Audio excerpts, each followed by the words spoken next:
अनौब लापसिंग लिंसिनबिरो अरिबरा अनौब सोमदा चंगसनबिरो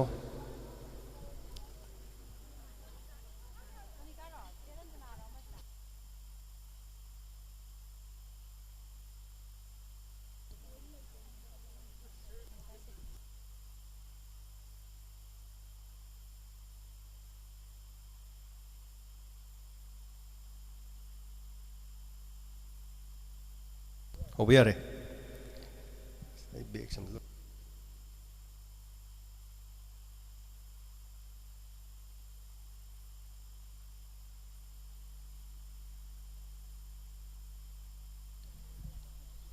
ngasi ahumlak suba diamond radio gi listeners meet thorom ayu angan badagi koi chai single loina na mafam asida tabiri besing mayam lakpidana same sadana koi hona jaba yam kana chai sing sa ba yabagi timing yoksele chaksa manggi oina pung ama muki thorom amukhak koina thamjari ba lakpiri besingi koi gi ming leifam amamuk thokpiraga haitare sida adu yumda leibiribasing nasu khoigi KhutSem live mateng na diamond radio gi youtube channel da hariba thorom si live oina ubigadori bani loina na radio da thorom si live oina thorom si yum da leibiribasing na tawa phangnana na bagi da hono jari bani chamlaba asugumlaba thorom si gi da ngasi gi khoigi mayai tangman da lingsin binana ba aigi mama sapamgi ming panjare koigi mama rameshwar sapam rameshwar ado koigi sapamgi gp gi oina loina na aigi mari mata so jariba member joy singh lengsin biraga ngasi me ai tangbanda lengsin binana ba kokshin jari koigi thorom sigi aduga mathang thorom se hongnana bagi kodong chabda lukjagi मैम खुबा मचा आम तो खुबी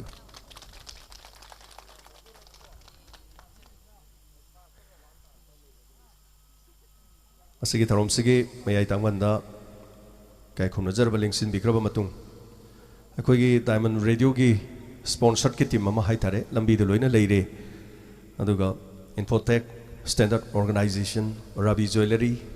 हारिबा तोंगा तोंगान बे चिन्नाव कोई सिगुम्बा कांगलुप सिना डायमंड रेडियो की तौजरीबा थौरम सिंगसिदा यामना चावबा मतेंग अमखक अखोगी तुंगदा लेपीदना अखोगी यामना चावरबा दायित्व अमखक लोबी बिचिनाव सिंगसु लंबीदा लेरे लोइनाना ngasi थौरम असि यामना फॉर्मेलिटीज ओइना कोई फंक्शन अमगी टाइपता चथाजबदिना चद्रे रेडियो ताबिरिबा सिंग लोइनाना अखोगी यूट्यूब चैनल दा येंबिरिबा सिंग करीगिदमक थोरम से पांगथोक्लिबनो हाइबा कांदा रेडियो ताजरिबा मयाम पुनम डायमंड रेडियो की हेक सिग्नल न फंगिबा यूट्यूब की मतेंग दा KhutSem लाइव की रेडियो ऐप ता तोंगा तोंगान बसिगुम मीडियम दा ताबिरिबा सिंग दा अखोगी चाही खुदिंगी ओइना फेब्रुवारी की तांग मरी सिदा लिसनर्स मीट हाइदना थोरम अमखक पांगथोकजबनी अदुगा अंगम अंगम कोई खरगा खाइनरगा मदुदा अंगम अंगम युमदगी मना मसिंग चेंग चाक समाय खर पुनरगा कोई चमचंबा साई सिंग सामिनबगी अदुगुमा पांगथोकपा थौरमनी हंदा किसिगा अहुमलक सुबनी जनवरी की तांग मरी इंग्लिश सिंग अनि 13 हारिबा नुमित असिदा डायमंड रेडियो हौदोकचदुना मणिपुर की इहान हानबा radio channel community radio channel अमखंग मियामदा थगोल तौजरकपा मदुगी ओलकपा चाही अमा फारकपगी अहानबा ओइना फेब्रुवारी की तांग मरी हाइबदी तांग मरी हाइबसिदा कोई हौदोकचखिबनी तांग मरी दुगी लौरकांदा फेब्रुवारी की मरीदा लिसनर्स मीट पांगथोकचखी मदुदगी डायमंड रेडियो ना मथंग पांगथोकचरकपदा अहुमलक सुबनी हंदगी पांगथोकचरिबा डायमंड रेडियो सु चाही अहुम मपुंग फाखरे लोइनाना हारिबसिगी सोखै थोरम मपुंग फाना पांगथोकचखरे लोइनाना ngasi थोरम सिगी कोई मखा मथंग चथजरकपदा ताबिरिबा सिंग मयाम पुनमक्तगी कोई मताय मदगी हाइतारे हिता हुगपिरगा मथंग लागा मिंग खक्तंग लेफंगा अदुम हाइबिरगा हाइतारे अहानबगी सक्ताकपगी मदुई खुदोंग चाबदो लोमिनसी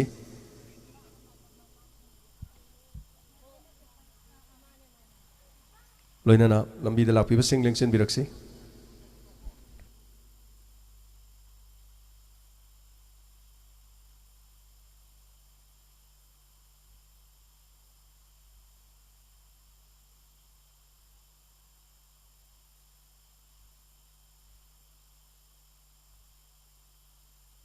ꯁꯩꯔꯦꯡ ꯃꯤꯃꯤꯀ꯭ꯔꯤ ꯑꯗꯩ ꯀꯔꯤ ꯀꯔꯤ ꯑꯆꯝꯕ ꯈꯔ ꯂꯩꯖꯔꯤ ꯃꯁꯤꯒꯤ ꯊꯧꯔꯝꯁꯤ ꯂꯣꯏꯔꯒ ꯑꯗꯨꯃꯛ ꯑꯩꯈꯣꯏꯒꯤ ꯆꯥꯛ ꯏꯁꯤꯡ ꯆꯥꯛꯂꯦꯟꯁꯤꯃ ꯆꯥꯃꯤꯟꯅꯔꯒ ꯊꯧꯔꯝꯁꯤ ꯂꯣꯏꯁꯤꯟꯒꯗꯕꯅꯤ ꯀꯔꯤ ꯂꯝꯗꯒꯤ ꯂꯥꯛꯄꯅꯣ ꯏꯁꯥꯒꯤ ꯃꯤꯡ ꯀꯔꯤ ꯀꯧꯏ ꯍꯦꯛꯇ ꯍꯥꯏꯕꯤꯌꯨ ꯁꯣꯝ ꯀꯦꯃꯦꯔꯥꯗ ꯌꯦꯡꯉꯒ ꯑꯩ ꯋꯥꯡꯖꯤꯡ ꯕꯖꯥꯔꯗꯒꯤꯅꯦ ꯑꯩꯒꯤ ꯃꯤꯡ ꯃꯣꯏꯔꯥꯡꯊꯦꯝ ꯑꯣꯡꯕꯤ ꯁꯨꯅꯟ ꯀꯧꯖꯩ ꯑꯩ ꯉꯁꯤ ꯗꯥꯏꯃꯟꯒꯤ ꯑꯩꯈꯣꯏ ꯂꯤꯁꯅꯤꯡ ꯄ꯭ꯔꯣꯒ꯭ꯔꯥꯝ ꯑꯍꯨꯝ ꯁꯨꯕꯁꯤꯒꯤ ꯁꯨꯝ ꯃꯌꯥꯝ ꯁꯔꯨꯛ ꯌꯥꯕ ꯂꯥꯛꯆꯕꯅꯦ ꯁꯤ ꯌꯥꯎꯕ ꯐꯪꯕꯗ ꯌꯥꯝ ꯍꯔꯥꯎꯋꯦ ꯁꯤ ꯍꯥꯏꯔꯒ ꯊꯥꯒꯠꯆꯔꯤ ꯈꯨꯕꯥꯛ ꯃꯆꯥ ꯑꯃ ꯈꯨꯕꯗ ꯑꯗꯨꯝ ꯌꯥꯏꯀꯣ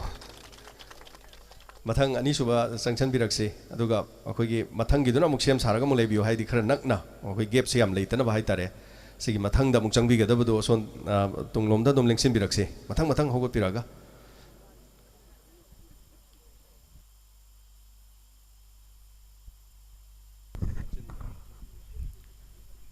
ꯃꯌꯥꯝ ꯑꯩ ꯑꯍꯥꯟꯕꯃꯛꯇꯗ ꯏꯈꯣꯛꯅꯧꯅ ꯈꯨꯔꯨꯝꯖꯔꯤ ꯑꯁꯤꯒꯨꯝꯂꯕ ꯗꯥꯏꯃꯟ ꯔꯦꯗꯤꯑꯣꯒꯤ ꯆꯍꯤ 3 ꯁꯨꯕ ꯐꯪꯁꯟ ꯑꯁꯤꯗ ꯌꯥꯎꯕ ꯐꯪꯖꯕꯁꯤ ꯑꯩꯍꯥꯛ ꯌꯥꯝꯅ ꯅꯨꯡꯉꯥꯏꯖꯩ ꯉꯁꯤ ꯍꯥꯏꯔꯒ ꯃꯇꯥꯡꯁꯤ ꯂꯣꯏꯁꯤꯟꯖꯔꯒꯦ ꯑꯩ ꯋꯥꯡꯖꯤꯡ ꯕꯖꯥꯔꯗꯒꯤ ꯏꯆꯜꯅꯤ ꯑꯁꯤ ꯂꯣꯏꯁꯤꯟꯖꯔꯦ ꯃꯊꯪ ꯑꯃ ꯂꯦꯡꯁꯤꯟꯕꯤꯔꯛꯁꯤ ꯑꯗꯨꯒ ꯃꯊꯪ ꯑꯃꯗꯨꯁꯨ ꯑꯗꯨꯝ ꯂꯦꯡꯁꯤꯟꯕꯤꯔꯣ ꯑꯃꯨꯛ ꯍꯧꯒꯠꯄꯗ ꯑꯅꯤ ꯑꯅꯤ ꯍꯧꯒꯠꯄꯤꯔꯣ ꯈꯤꯇꯪ ꯊꯨꯅ ꯀꯩꯅꯣ ꯇꯧꯕꯗ ꯆꯤꯟꯗ ꯃꯥꯏꯀ꯭ꯔꯣꯐꯣꯟꯗꯨ ꯅꯛꯁꯟꯕꯤꯌꯨ ꯑꯩꯒꯤ ꯃꯤꯡ ꯊꯣꯛꯆꯣꯝ ꯅꯤꯉꯣꯟ ꯈꯨꯟꯗꯣꯡꯕꯝ ꯑꯣꯡꯕꯤ ꯒꯨꯅꯃꯅꯤ ꯑꯩꯒꯤ ꯂꯩꯐꯝ ꯍꯩꯔꯣꯛꯄꯥꯠ 2 ꯊꯣꯛꯆꯣꯝ ꯂꯩꯀꯥꯏ ꯌꯥꯝ ꯅꯨꯡꯉꯥꯏꯖꯩ ꯉꯁꯤ ꯂꯥꯛꯄꯤꯕ ꯃꯔꯨꯑꯣꯏꯅ ꯑꯩꯈꯣꯏꯒꯤ ꯁꯩꯔꯦꯡ ꯊꯤꯕꯅꯤ ꯗꯥꯏꯃꯟꯒꯤ ꯈꯣꯔꯤꯔꯣꯜꯒꯤ ꯊꯧꯔꯝꯗ ꯌꯥꯎꯕ ꯑꯩ ꯍꯩꯔꯣꯛ ꯕꯖꯥꯔꯗꯒꯤꯅꯤ ꯑꯩ ꯉꯁꯤꯁꯤ ꯏꯈꯪ ꯈꯪꯗꯅ ꯏꯃꯥꯟꯅꯕꯤꯁꯤꯅ ꯆꯠꯁꯦꯅ ꯍꯧꯕꯗꯤ ꯍꯔꯥꯎꯃꯟꯗꯅ ꯂꯥꯛꯏꯕꯅꯤ ꯑꯗꯨ ꯑꯩ ꯈꯨꯟꯗꯣꯡ ꯑꯣꯡꯕꯤ ꯄꯨꯔꯅꯤꯃꯥꯁꯤ ꯗꯦꯕꯤ ꯁꯤ ꯍꯥꯏꯔꯒ ꯂꯣꯏꯖꯔꯒꯦ ꯊꯥꯒꯠꯆꯔꯤ ꯉꯁꯤ ꯊꯧꯔꯝꯁꯤꯗ ꯂꯥꯛꯄꯤꯕ ꯑꯁꯤꯒꯤꯗꯃꯛ ꯈꯔ ꯅꯛꯁꯟꯕꯤꯌꯨ ꯆꯤꯡꯗ ꯅꯛꯁꯜ ꯁꯣꯟꯗ ꯑꯣꯟꯕꯤꯌꯨ ꯃꯥꯏꯗꯤ ꯀꯦꯃꯦꯔꯥ ꯁꯣꯟ ꯂꯩꯕꯅꯤꯅꯀꯣ ꯇꯤꯟꯕꯤꯔꯤꯕ ꯃꯌꯥꯝ ꯄꯨꯝꯅꯃꯛꯄꯨ ꯑꯩꯅ ꯏꯀꯥꯏ ꯈꯨꯝꯅꯕ ꯎꯖꯔꯤ ꯑꯩꯁꯦ ꯉꯔꯥꯡ ꯔꯦꯗꯤꯑꯣ ꯄ꯭ꯔꯣꯒ꯭ꯔꯥꯝꯁꯦ ꯊꯥꯔꯨꯕ ꯀꯥꯟꯗ ꯉꯁꯤ ꯗꯥꯏꯃꯟꯒꯤ ꯑꯁꯤꯒꯨꯝꯕ ꯄ꯭ꯔꯣꯒ꯭ꯔꯥꯝꯁꯤ ꯂꯩ ꯍꯥꯏꯕꯗꯤ ꯑꯩꯅ ꯍꯧꯖꯔꯛ ꯏꯆꯦꯁꯤꯒ ꯑꯩꯈꯣꯏꯅꯤ ꯂꯥꯛꯃꯤꯟꯅꯖꯕꯅꯤ ꯑꯩ ꯍꯩꯔꯣꯛ ꯕꯖꯥꯔ ꯄꯥꯔꯠ 2 ꯕꯖꯥꯔꯗꯒꯤꯅꯤ ꯑꯩꯒꯤ ꯃꯤꯡ ꯈꯨꯟꯗ꯭ꯔꯥꯛꯄ ꯃꯣꯅꯣꯕꯂꯥ ꯀꯧꯖꯩ ꯑꯩ ꯗꯥꯏꯃꯟꯁꯦ ꯑꯌꯥꯝꯕ ꯃꯇꯝꯗ ꯑꯗꯨꯝ ꯇꯥꯖꯩ ꯑꯗꯨꯕꯨ ꯑꯩꯅ ꯅꯣꯡꯃ ꯅꯠꯇ꯭ꯔꯒ ꯅꯣꯡꯃꯗꯤ ꯑꯃꯨꯛꯇꯪꯗꯤ ꯑꯩ ꯁꯛ ꯇꯥꯛꯄ ꯆꯠꯀꯦ ꯍꯥꯏꯅꯗꯤ ꯈꯟꯖꯕꯩ ꯑꯗꯨꯕꯨ ꯉꯁꯤ ꯑꯩ ꯗꯥꯏꯃꯟꯒꯤ ꯄ꯭ꯔꯣꯒ꯭ꯔꯥꯝꯁꯤꯗ ꯁꯔꯨꯛ ꯌꯥꯕ ꯐꯪꯖꯕꯁꯦ ꯑꯩ ꯌꯥꯝꯅ ꯅꯨꯡꯉꯥꯏꯖꯩ ꯃꯌꯥꯝꯕꯨꯁꯨ ꯗꯥꯏꯃꯟꯕꯨꯁꯨ ꯄꯨꯟꯁꯤ ꯅꯨꯡꯁꯥꯡꯅ ꯊꯥꯒꯠꯆꯔꯤ ꯊꯥꯒꯠꯆꯔꯤ ꯌꯥꯝ ꯅꯨꯡꯉꯥꯏꯖꯩ ꯌꯥꯝ ꯃꯔꯤꯛ ꯆꯝꯅ ꯇꯥꯛꯄꯤꯔꯦ ꯑꯁꯨꯃꯥꯏꯅ ꯑꯗꯨꯝ ꯇꯥꯛꯄꯤꯕ ꯌꯥꯏꯀꯣ ꯃꯌꯥꯝꯁꯨ ꯈꯔ ꯅꯛꯁꯟꯕꯤꯌꯨ ꯆꯤꯟꯒ ꯑꯩ ꯋꯥꯡꯖꯤꯡ ꯕꯖꯥꯔꯗꯒꯤ ꯕꯤꯖꯌꯥꯅꯤ ꯃꯌꯥꯝꯕꯨ ꯏꯀꯣꯛꯅꯧꯅ ꯈꯨꯔꯨꯝꯖꯔꯤ ꯑꯩ ꯗꯥꯏꯃꯟ ꯔꯦꯗꯤꯑꯣꯒꯤ 3 ꯁꯨꯕ ꯍꯧꯖꯤꯟꯁꯟ ꯌꯥꯎꯕ ꯂꯥꯛꯆꯕꯁꯦ ꯑꯩꯒꯤꯁꯤ ꯂꯥꯏꯕꯛ ꯐꯕꯅꯤ ꯁꯤ ꯍꯥꯏꯔꯒ ꯂꯣꯏꯁꯤꯟꯖꯔꯦ ꯊꯥꯒꯠꯆꯔꯤ ꯕꯤꯖꯌꯥ ꯑꯗꯨꯒ ꯃꯊꯪ ꯑꯃꯨꯛ ꯂꯦꯡꯁꯤꯟꯕꯤꯔꯛꯁꯤ ꯑꯅꯤ ꯑꯅꯤꯒꯨꯝꯕ ꯍꯦꯛ ꯍꯧꯒꯠꯄꯤꯔꯛꯑꯣ ꯈꯤꯇꯪ ꯊꯨꯅꯕꯀꯣ ꯍꯦꯛ ꯊꯨꯔꯤꯉꯩꯗꯤ ꯐꯔꯦ ꯑꯗꯨꯝ ꯑꯗꯨꯒ ꯉꯁꯤꯗꯤ ꯀꯌꯥꯗꯅꯣ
ꯄꯤꯕꯁꯤꯒꯤꯗꯃꯛ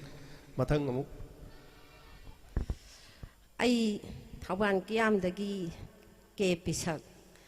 ꯑꯗꯨ ꯉꯁꯤ ꯂꯥꯛꯆꯔꯤꯁꯤꯅ ꯑꯍꯥꯟꯕꯅꯤ ꯑꯃꯨꯛꯇꯪ ꯗꯥꯏꯃꯟꯒꯤ ꯁꯥꯔ ꯏꯕꯨꯡꯉꯣꯒ ꯑꯃꯨꯛꯇꯪ ꯁꯛꯈꯪꯅꯖꯒꯦꯅ ꯈꯟꯖꯔꯛꯄ ꯃꯇꯝ ꯀꯨꯏꯔꯦ ꯑꯗꯨ ꯏꯁꯩ ꯑꯃ ꯀꯔꯤꯒꯨꯝꯕ ꯑꯃ ꯇꯧꯅꯤꯡꯕꯁꯦ ꯅꯝꯕꯔ ꯑꯁꯦ ꯐꯪꯗꯕ ꯑꯗꯨꯅ ꯁꯛ ꯍꯦꯛꯇ ꯈꯪꯉꯨꯔꯒꯦ ꯂꯥꯛꯆꯕꯅꯤ ꯑꯗꯨ ꯉꯁꯤ 이봉원나 떠오리바 마얌 다이먼기 제니엔 마얌시 이사 이수 punamak loina gyan taramdaba punamak gyan tare asi ima hoi june sahidi ayore adu isaga je na hawai thora apone yam nungai jaba asi hara thamjarage yam nungai jai phone phangdabai di horen heroji ka tanabiro mathang mathang amda haidaba singdi lenkhache khoi khitang thuna yumda leiriba radio da aduga mayam loina tabiribani aduga khoigi youtube tasu mayamni yenglibani mathang mathang akoi si la I haibado mayamna su madugi khangnanaba doi khudong chabaduni aduga si mathang da khoi haijaba mioi mani lokala dei sai sing toradon nakshan biu ahan bada ai punamakpu khuramjari ai chapam maning lekai dagi dasumati haigujam ai je radio diamond ji taram dabani adu akhoi ichan nupi amana nama radio ji taw diamond ji am nungai bani na haire adu ma ji akhoi sum thabak suba chamina ba radio ji pora pore kari gi noi ba si diamond ji am nungai grajani ai di diamond ta dra di lai ngam dian pore na haire adu ai ju radio ma lai bi re adu ga tawra tare adu nungai ba di ang pore adu Isabu han thagat ba phungdok chari punchi ba nungsang wan na da yek ta ba oi hajarat tin thagat chari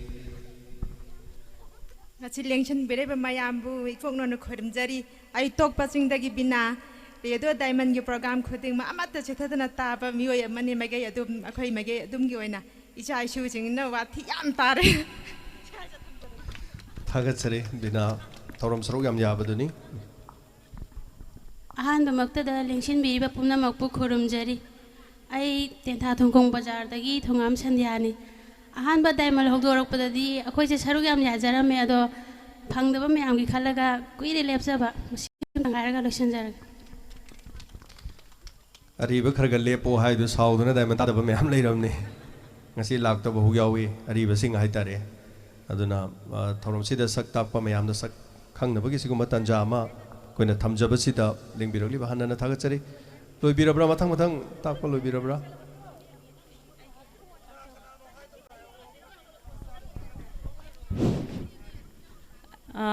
अहानबदा लाक्पिरिबा मयामबो अइना कोकनोना खुरमजरे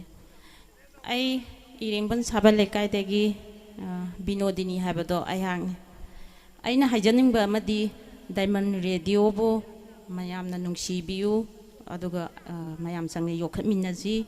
अखोइजु diamond रेडियोबो अदोकि मतिक थवाय यावना ताजाबा हाबदो अखोइगिदि मसिना इतो ओइजरे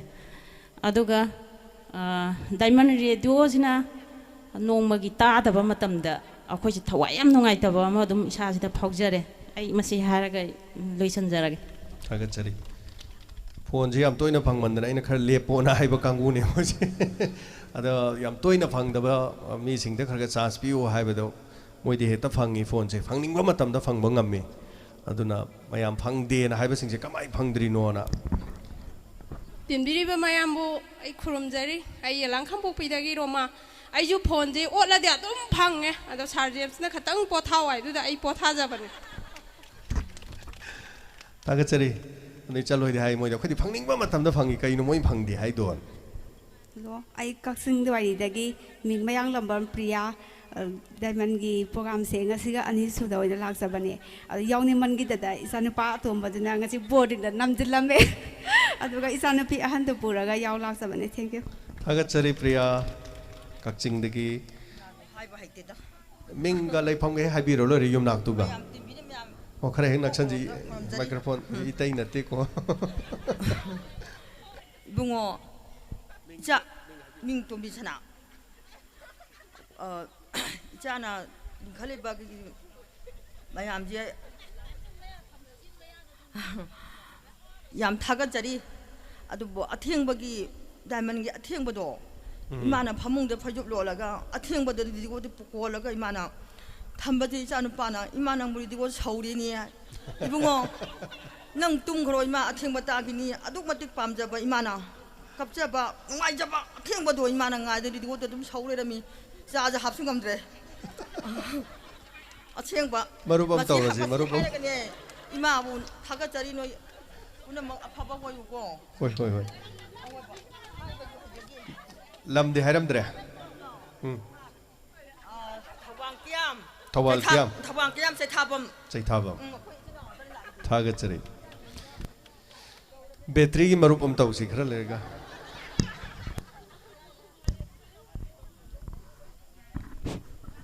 Hello. Asigi. Yamna Sam Laba. Suba. Listeners singi. Tauramasi the Maya Tangbal Lengsen Biriba. Al Ibungwanibu. Ahan Bamakta the Kok Nona. Kaikum Nabuchari Aduga. Iroinana. Leng Birakli Bangasigi. Some Labathoramasibu. Diamondgi. Laksuba. Koi Kolar Singi. Sakang Maikang Navasida. Saruk Yaruni. Haiduna Lengsen Birakli Ba.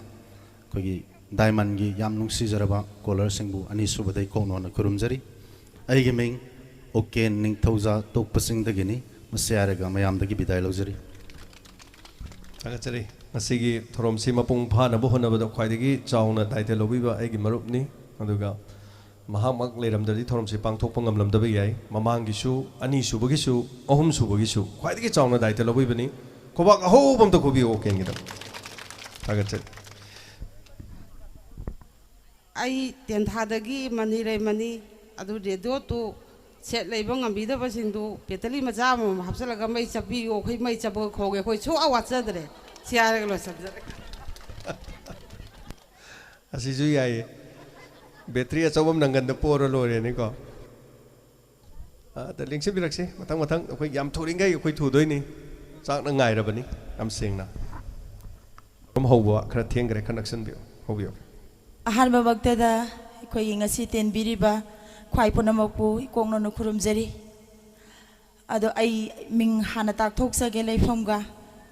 Tauban Melaground Police Station, Mamang the Gisunika way. Ado I listener sing the Tamzani Boa from the Wigi radio si phone si hek Pong Baga, Arang Bama from the Hek, like Bagis and a busy Amu, Dum Taza by Tare. Sinamaram Murakanda, Equi radio the Gitolak Bokel Sina, Ataba sing the Nungai Tabe Pawi. Maduna, Akoi Yaring, the Yam Sexina, Lang the Mopam the Gita Honzaningi, Masimatang 8 Tamzere. Tagatari Tamatam links in Biraxi, Quay streamer Congo so links in Biriare, Marie Mingdang Hybir Lore Marie Changsan Biro, the Quay stop sing Sodom Changsan Biro, stop singing so may am now Sakamingo, Kangning, Haidana, Tapi. Biriba Mayambu, a Hanba Magdada, Kurumjari, I Sagomban Tera, the Gi Nita Consum. Sierra do Sanjari. Tagatari Marie links in Biro, Kitang Tuna, Yam touring a pare. Links in Biraxi.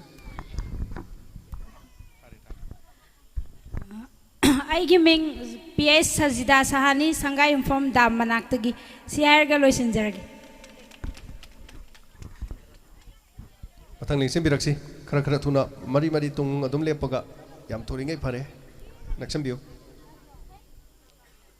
Congo secondary, amongst the Monica. Monica, Congo secondary. Next Biraxi, Kazan Tuna.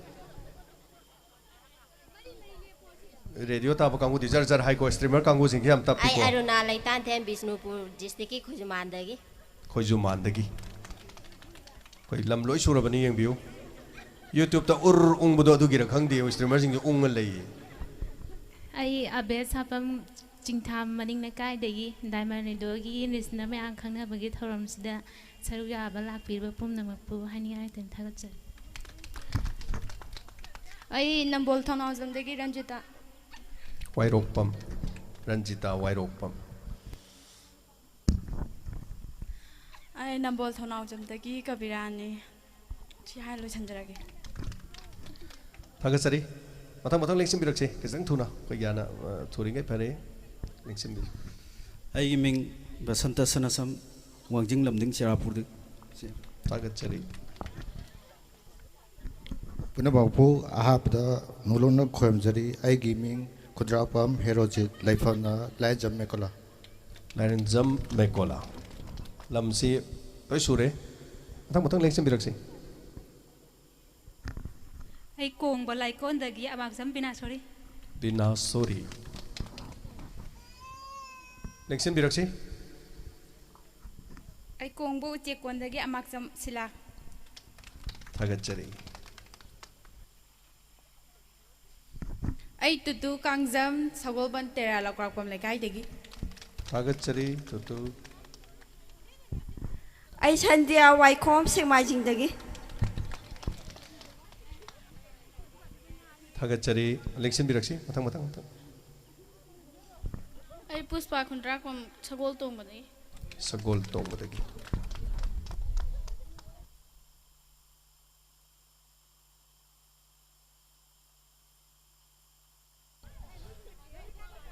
ꯃꯔꯛꯁꯤꯗ ꯁꯛ ꯇꯥꯍꯧꯗꯕ ꯌꯥꯎꯔꯗꯤ ꯂꯦꯡꯁꯤꯟꯕꯤꯔꯛꯑꯣ ꯑꯇꯩ ꯊꯝꯕꯥꯃꯝꯕꯤ ꯂꯥꯛꯈꯤꯕꯅꯤ ꯊꯝꯕꯥꯃꯝꯕꯤ ꯀꯥꯏ ꯆꯠꯈ꯭ꯔꯦ ꯊꯝꯕꯥꯃꯝꯕꯤꯁꯨ ꯂꯥꯛꯄꯤꯌꯨ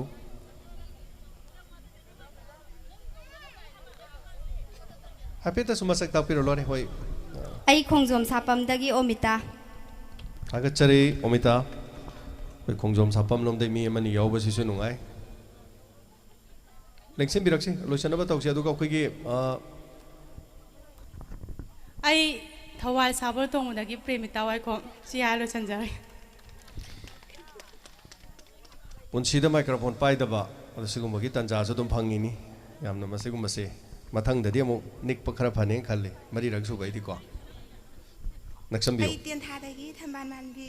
ꯈꯤꯇꯪ ꯅꯛꯁꯜꯂꯒ ꯍꯥꯏꯕꯤꯌꯨ ꯈꯔ ꯅꯛꯁꯟꯕꯤꯌꯨ ꯃꯥꯏꯀ꯭ꯔꯣꯐꯣꯟꯗꯣ ꯇꯦꯟꯊꯥꯗꯒꯤ ꯊꯝꯕꯥꯜ ꯃꯥꯟꯕꯤ ꯍꯥꯏꯖꯕ ꯑꯁꯤ ꯍꯥꯏꯔꯒ ꯂꯣꯏꯁꯤꯟꯖꯔꯒꯦ ꯏꯆꯟꯒꯤ ꯈꯣꯟꯖꯦꯜꯁꯦ ꯌꯥꯝ ꯐꯖꯕꯅꯤ ꯐꯖꯗ꯭ꯔꯥ ꯌꯥꯝ ꯅꯨꯡꯉꯥꯏ ꯂꯣꯏꯔꯕ꯭ꯔꯥ ꯍꯧꯖꯤꯛ ꯑꯩꯈꯣꯏ ꯁꯛ ꯇꯥꯛꯄꯤꯒꯗꯕ ꯑꯇꯩ ꯑꯩꯈꯣꯏ ꯁ꯭ꯇꯥꯐꯁꯤꯡ ꯑꯃꯨꯛ ꯁꯛ ꯇꯥꯛꯁꯦ ꯃꯊꯪ ꯂꯦꯡꯁꯤꯟꯕꯤꯔꯛꯁꯤ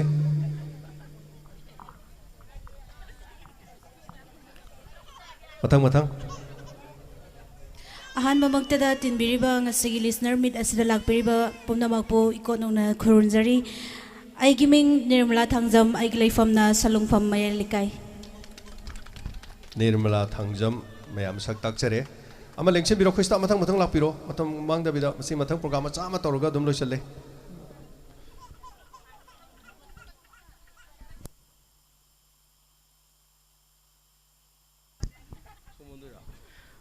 ꯑꯩꯒꯤ ꯃꯤꯡꯅ ꯁꯟꯖꯤꯠ ꯁꯥꯏꯈꯣꯝ ꯂꯩꯐꯝꯅ ꯈꯥꯡꯉꯕꯣꯛ ꯃꯈꯥ ꯂꯩꯀꯥꯏꯗꯒꯤꯅꯤ ꯊꯥꯒꯠꯆꯔꯤ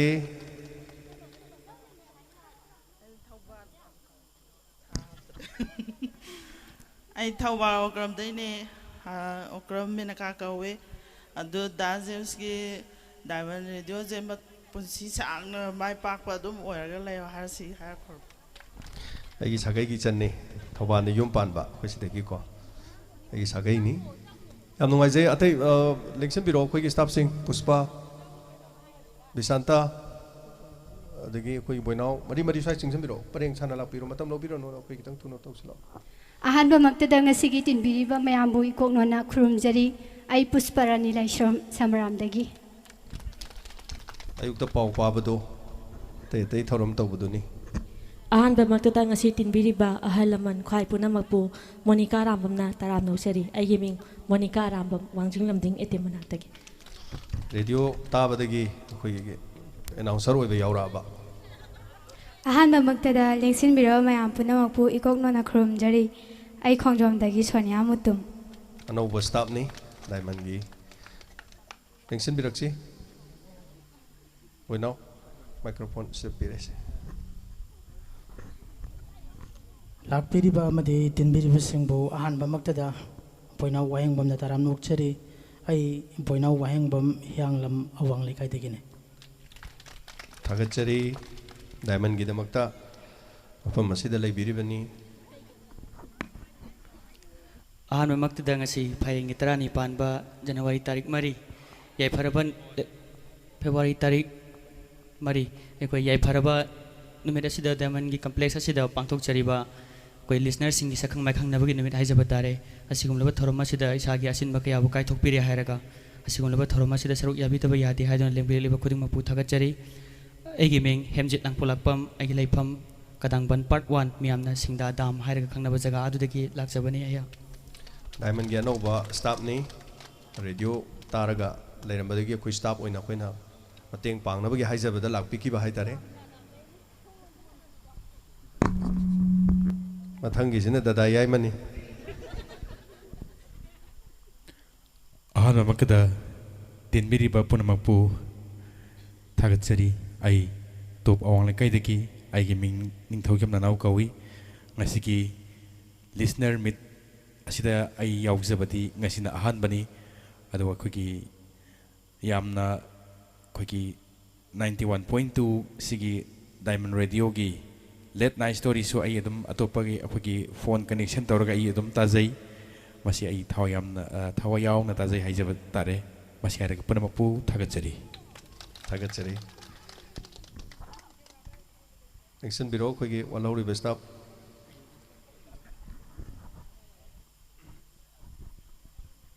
ꯑꯍꯥꯟꯕ ꯃꯛꯇꯗ ꯉꯁꯤꯒꯤ ꯗꯥꯏꯃꯟ ꯔꯦꯗꯤꯑꯣꯒꯤ ꯂꯤꯁꯅꯔ ꯄ꯭ꯔꯣꯒ꯭ꯔꯥꯝ ꯑꯁꯤꯕꯨ ꯂꯥꯛꯄꯤꯔꯤꯕꯁꯤꯡ ꯇꯔꯥꯝꯅ ꯑꯣꯛꯆꯔꯤ ꯑꯩꯍꯥꯛ ꯌꯥꯏꯔꯤꯄꯣꯛ ꯌꯥꯝꯕꯦꯝꯗꯒꯤ ꯑꯌꯦꯛꯄ ꯅꯔꯁꯤꯡ ꯁꯤ ꯍꯥꯏꯔꯒ ꯂꯣꯏꯁꯤꯟꯖꯔꯒꯦ ꯅꯨꯡꯁꯤꯔꯕ ꯑꯩꯒꯤ ꯏꯅꯥꯎ ꯅꯔꯁꯤꯡ ꯅꯨꯃꯤꯗꯥꯡꯒꯤ ꯃꯇꯝꯗ ꯃꯤꯌꯥꯝꯅ ꯏꯁꯩ ꯌꯥꯝꯅ ꯊꯥꯔꯤꯕꯗꯨꯅꯤ ꯑꯍꯥꯟꯕ ꯃꯛꯇꯗ ꯉꯁꯤꯒꯤ ꯗꯥꯏꯃꯟ ꯔꯦꯗꯤꯑꯣꯒꯤ ꯀꯝꯄ꯭ꯂꯦꯛꯁꯇ ꯄꯥꯡꯊꯣꯛꯆꯔꯤꯕ ꯑꯍꯨꯝꯂꯛ ꯁꯨꯕ ꯂꯤꯁꯅꯔ ꯃꯤꯠꯀꯤ ꯊꯧꯔꯝ ꯑꯁꯤꯗ ꯂꯦꯡꯕꯤꯔꯛꯂꯤꯕ ꯈ꯭ꯋꯥꯏ ꯈꯨꯗꯤꯡꯃꯛꯄꯨ ꯕꯤꯁꯥꯟꯇ ꯁꯥꯏꯈꯣꯝꯅ ꯇꯔꯥꯝꯅ ꯑꯣꯛꯆꯕꯒ ꯂꯣꯏꯅꯅ ꯏꯀꯣꯛꯅꯣꯅ ꯈꯨꯔꯨꯝꯖꯔꯤ ꯑꯩꯒꯤ ꯂꯩꯐꯝꯅ ꯈꯣꯡꯖꯣꯝ ꯁ꯭ꯋꯥꯏ ꯖꯒꯥ ꯑꯁꯤꯗꯒꯤ ꯈꯣꯡꯖꯣꯝ ꯃꯃꯥꯡ ꯂꯩꯀꯥꯏ ꯍꯥꯏꯕ ꯖꯒꯥ ꯑꯁꯤꯗꯒꯤꯅꯤ ꯁꯤ ꯍꯥꯏꯔꯒ ꯃꯌꯥꯝꯗꯒꯤ ꯂꯣꯏꯁꯤꯟꯖꯒꯦ ꯈ꯭ꯋꯥꯏꯗꯒꯤ ꯑꯉꯥꯡꯁꯨ ꯑꯣꯏꯕ ꯈ꯭ꯋꯥꯏꯗꯒꯤꯁꯨ ꯗꯥꯏꯃꯟꯒꯤ ꯋꯥꯖꯕ ꯑꯗꯨꯒꯨꯝꯕꯅꯤ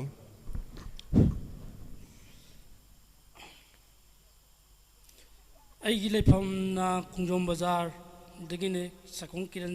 ꯀꯧꯖꯩ ꯑꯗꯨ ꯗꯥꯏꯃꯟ ꯔꯦꯗꯤꯑꯣꯒꯤ ꯁ꯭ꯇꯥꯐ ꯑꯣꯏꯅꯁꯨ ꯂꯩꯖꯕꯅꯦ ꯑꯦꯂꯦꯛꯇ꯭ꯔꯤꯀꯦꯜꯗ ꯂꯩꯖꯕꯅꯦ ꯑꯗꯣ ꯉꯁꯤ ꯑꯍꯨꯝꯂꯛ ꯁꯨꯕ ꯐꯥꯎꯟꯗꯦꯁꯟ ꯗꯦ ꯁꯛꯈꯪ ꯃꯥꯏꯈꯪꯅꯕꯒꯤ ꯊꯧꯔꯝ ꯑꯁꯤꯗ ꯂꯥꯛꯄꯤꯔꯤꯕ ꯏꯃꯥ ꯏꯕꯦꯜ ꯑꯃꯁꯨꯡ ꯏꯆꯤꯟ ꯏꯅꯥꯎꯁꯤꯡꯅ ꯗꯥꯏꯃꯟ ꯔꯦꯗꯤꯑꯣꯕꯨ ꯅꯤꯡꯊꯤꯅ ꯇꯥꯕꯤꯅꯕ ꯃꯌꯥꯝꯅ ꯑꯩꯈꯣꯏꯅ ꯊꯥꯒꯠꯆꯕꯁꯤ ꯍꯥꯏꯔꯦ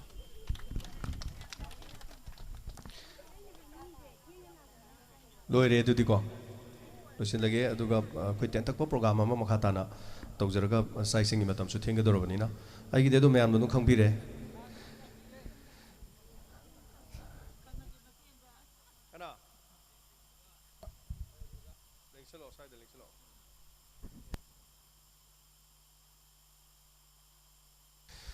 ꯑꯗꯨꯒ ꯑꯩꯈꯣꯏꯒꯤ ꯃꯔꯛꯁꯤꯗ ꯉꯁꯤꯒꯤ ꯗ꯭ꯔꯃꯥ ꯑꯃꯈꯛ ꯑꯩꯈꯣꯏꯅ ꯈꯝꯕ ꯊꯣꯏꯕꯤꯒꯤ ꯗ꯭ꯔꯃꯥ ꯖꯦꯅꯦꯕꯤ ꯑꯗꯨꯒ ꯍꯥꯏꯔꯤꯕꯁꯤꯗ ꯍꯥꯏꯇꯥꯔꯦ ꯌꯥꯝꯅ ꯇꯥꯛꯄꯤ ꯇꯝꯕꯤꯕ ꯑꯃꯗꯤ ꯀꯠꯊꯣꯛꯄꯒ ꯂꯣꯏꯅꯅ ꯃꯍꯥꯛꯀꯤ ꯇꯤꯝ ꯃꯤꯑꯣꯏ 13 15 ꯑꯩꯈꯣꯏꯒꯤ ꯔꯦꯗꯤꯑꯣꯁꯤꯗ ꯗꯥꯏꯃꯟ ꯔꯦꯗꯤꯑꯣꯗ ꯀꯠꯊꯣꯛꯄꯤꯕ ꯑꯣꯖꯥ ꯕꯤꯔꯦꯟ ꯀꯧꯁꯤꯟꯖꯒꯦ ꯃꯌꯥꯝꯗꯁꯨ ꯑꯝꯇ ꯇꯥꯛꯆꯒꯦ ꯑꯣꯖꯥꯒꯤ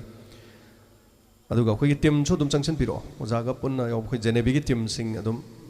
ꯂꯩꯔꯒꯗꯤ ꯑꯅꯛꯄꯗ ꯑꯗꯨꯝ ꯆꯪꯁꯤꯟꯕꯤꯔꯛꯑꯣ ꯁꯛ ꯑꯃꯨꯛꯇꯪ ꯇꯥꯛꯆꯒꯦ ꯉꯁꯤ ꯑꯩꯈꯣꯏꯒꯤ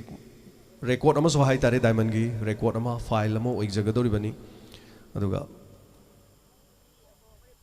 ꯑꯣꯖꯥ ꯕꯤꯔꯦꯟ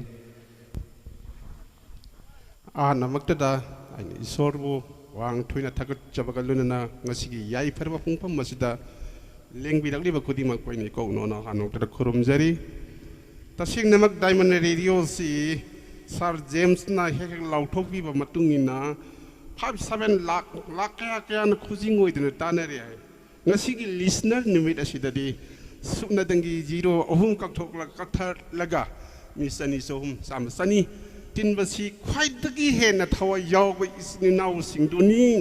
ꯍꯥꯏꯅ ꯂꯧꯖꯕꯒ ꯂꯣꯏꯅꯅ ꯏꯁꯥꯒꯤ ꯑꯆꯤꯟꯕ ꯀꯥꯏꯊꯣꯛꯇꯨꯅ ꯁꯤꯒꯨꯝꯂꯕ ꯁꯛꯈꯪꯅꯍꯧꯗꯕ ꯌꯥꯗꯦ ꯎꯅꯍꯧꯗꯕ ꯌꯥꯗꯦꯅ ꯂꯦꯡꯕꯤꯔꯛꯂꯤꯕ ꯇꯣꯉꯥꯟ ꯇꯣꯉꯥꯟꯕ ꯂꯝꯗꯒꯤ ꯏꯆꯤꯟ ꯈꯨꯗꯤꯡꯃꯛꯄꯨꯁꯨ ꯑꯃꯨꯛꯀꯁꯨ ꯍꯟꯅ ꯏꯀꯥꯏ ꯈꯨꯝꯅꯕꯗꯨ ꯎꯠꯆꯕꯅꯤ ꯃꯤꯌꯥꯝ ꯄꯨꯝꯅꯃꯛꯀꯤ ꯁꯛ ꯑꯩꯈꯣꯏꯅ ꯔꯦꯗꯤꯑꯣꯗ ꯇꯥꯕ ꯃꯇꯝꯗ ꯀꯅꯥ ꯑꯣꯏꯔꯝꯒꯗꯒꯦꯅ ꯈꯧꯔꯥꯡꯅ ꯂꯥꯡꯇꯛꯅ ꯈꯣꯟꯖꯦꯜ ꯐꯖꯕ ꯏꯁꯩ ꯐꯖꯕ ꯗꯥꯏꯂꯣꯛ ꯐꯖꯕ ꯇꯧꯈꯤꯕꯁꯤꯡ ꯑꯗꯣ ꯉꯁꯤꯗꯤ ꯁꯪꯁꯪꯅ ꯑꯍꯧꯕꯗꯒꯤ ꯑꯔꯣꯏꯕ ꯐꯥꯎꯕ ꯃꯤꯠ ꯑꯁꯤꯗ ꯎꯕ ꯐꯪꯍꯟꯕꯤꯕ ꯑꯃꯨꯛꯀꯁꯨ ꯊꯥꯒꯠꯆꯕꯅꯤ ꯑꯔꯣꯏꯕ ꯑꯣꯏꯅ ꯑꯩ ꯑꯁꯤꯕꯨꯁꯨ ꯁꯛ ꯇꯥꯛꯆꯅꯕꯒꯤ ꯇꯥꯟꯖꯥꯗ ꯂꯧꯖꯒꯦ ꯑꯩꯒꯤ ꯃꯤꯡ ꯈꯣꯡꯖꯣꯝ ꯕꯤꯔꯦꯟ ꯑꯩꯒꯤ ꯂꯩꯐꯝ ꯈꯥꯡꯉꯕꯣꯛ ꯄꯥꯔꯠ 3 ꯃꯈꯥ ꯂꯩꯀꯥꯏ ꯀꯔꯤꯒꯨꯝꯕꯗ ꯍꯧꯈꯤꯕ ꯆꯍꯤꯒꯤ ꯃꯃꯥꯡꯗ ꯖꯦꯅꯦꯕꯤ ꯍꯥꯏꯕ ꯗ꯭ꯔꯃꯥ ꯑꯃꯁꯨꯡ ꯍꯧꯈꯤꯕ ꯃꯇꯝ ꯈꯔꯁꯤꯗ ꯈꯝꯕ ꯊꯣꯏꯕꯤꯒꯤ ꯂꯤꯂꯥ ꯁꯦꯔꯤꯌꯦꯜ ꯄ꯭ꯂꯦ ꯇꯥꯕꯤꯔꯝꯂꯒꯗꯤ ꯑꯩꯒꯤ ꯃꯤꯡ ꯑꯃꯛꯀꯁꯨ ꯇꯥꯕꯤꯔꯝꯂꯒꯅꯤ ꯑꯩꯒꯤ ꯃꯤꯡ ꯑꯃꯛꯀꯅ ꯈꯣꯡꯖꯣꯝ ꯕꯤꯔꯦꯟ ꯄꯨꯝꯅꯃꯛꯄꯨ ꯊꯥꯒꯠꯆꯔꯤ ꯑꯗꯨꯒ ꯂꯥꯏꯕꯛ ꯊꯤꯕꯗꯤ ꯉꯁꯤꯒꯤ ꯑꯦꯔꯦꯟꯖ ꯑꯁꯤꯗ ꯑꯩꯒꯤ ꯄꯥꯔꯇꯅꯔꯁꯤꯡ ꯑꯩꯒꯤ ꯑꯥꯔꯇꯤꯁꯁꯤꯡ ꯂꯣꯏꯅ ꯁꯔꯨꯛ ꯌꯥꯃꯤꯟꯅꯅꯤꯡꯂꯝꯕꯅꯤ ꯑꯗꯨꯒ ꯀꯔꯤꯒꯨꯝꯕ ꯆꯌꯦꯠꯅꯕ ꯈꯔ ꯂꯩꯕꯗꯒꯤ ꯄꯥꯎ ꯐꯥꯎꯅꯍꯧꯗꯕꯗꯒꯤ ꯌꯥꯎꯗ꯭ꯔꯦ ꯅꯨꯡꯁꯤꯔꯕ ꯏꯆꯥ ꯑꯅꯤꯈꯛ ꯑꯩꯒꯤ ꯇꯨꯡꯗ ꯂꯦꯞꯄꯤꯔꯤ ꯁꯛꯇꯥꯛꯄꯤꯁꯤ ꯊꯥꯒꯠꯆꯔꯤ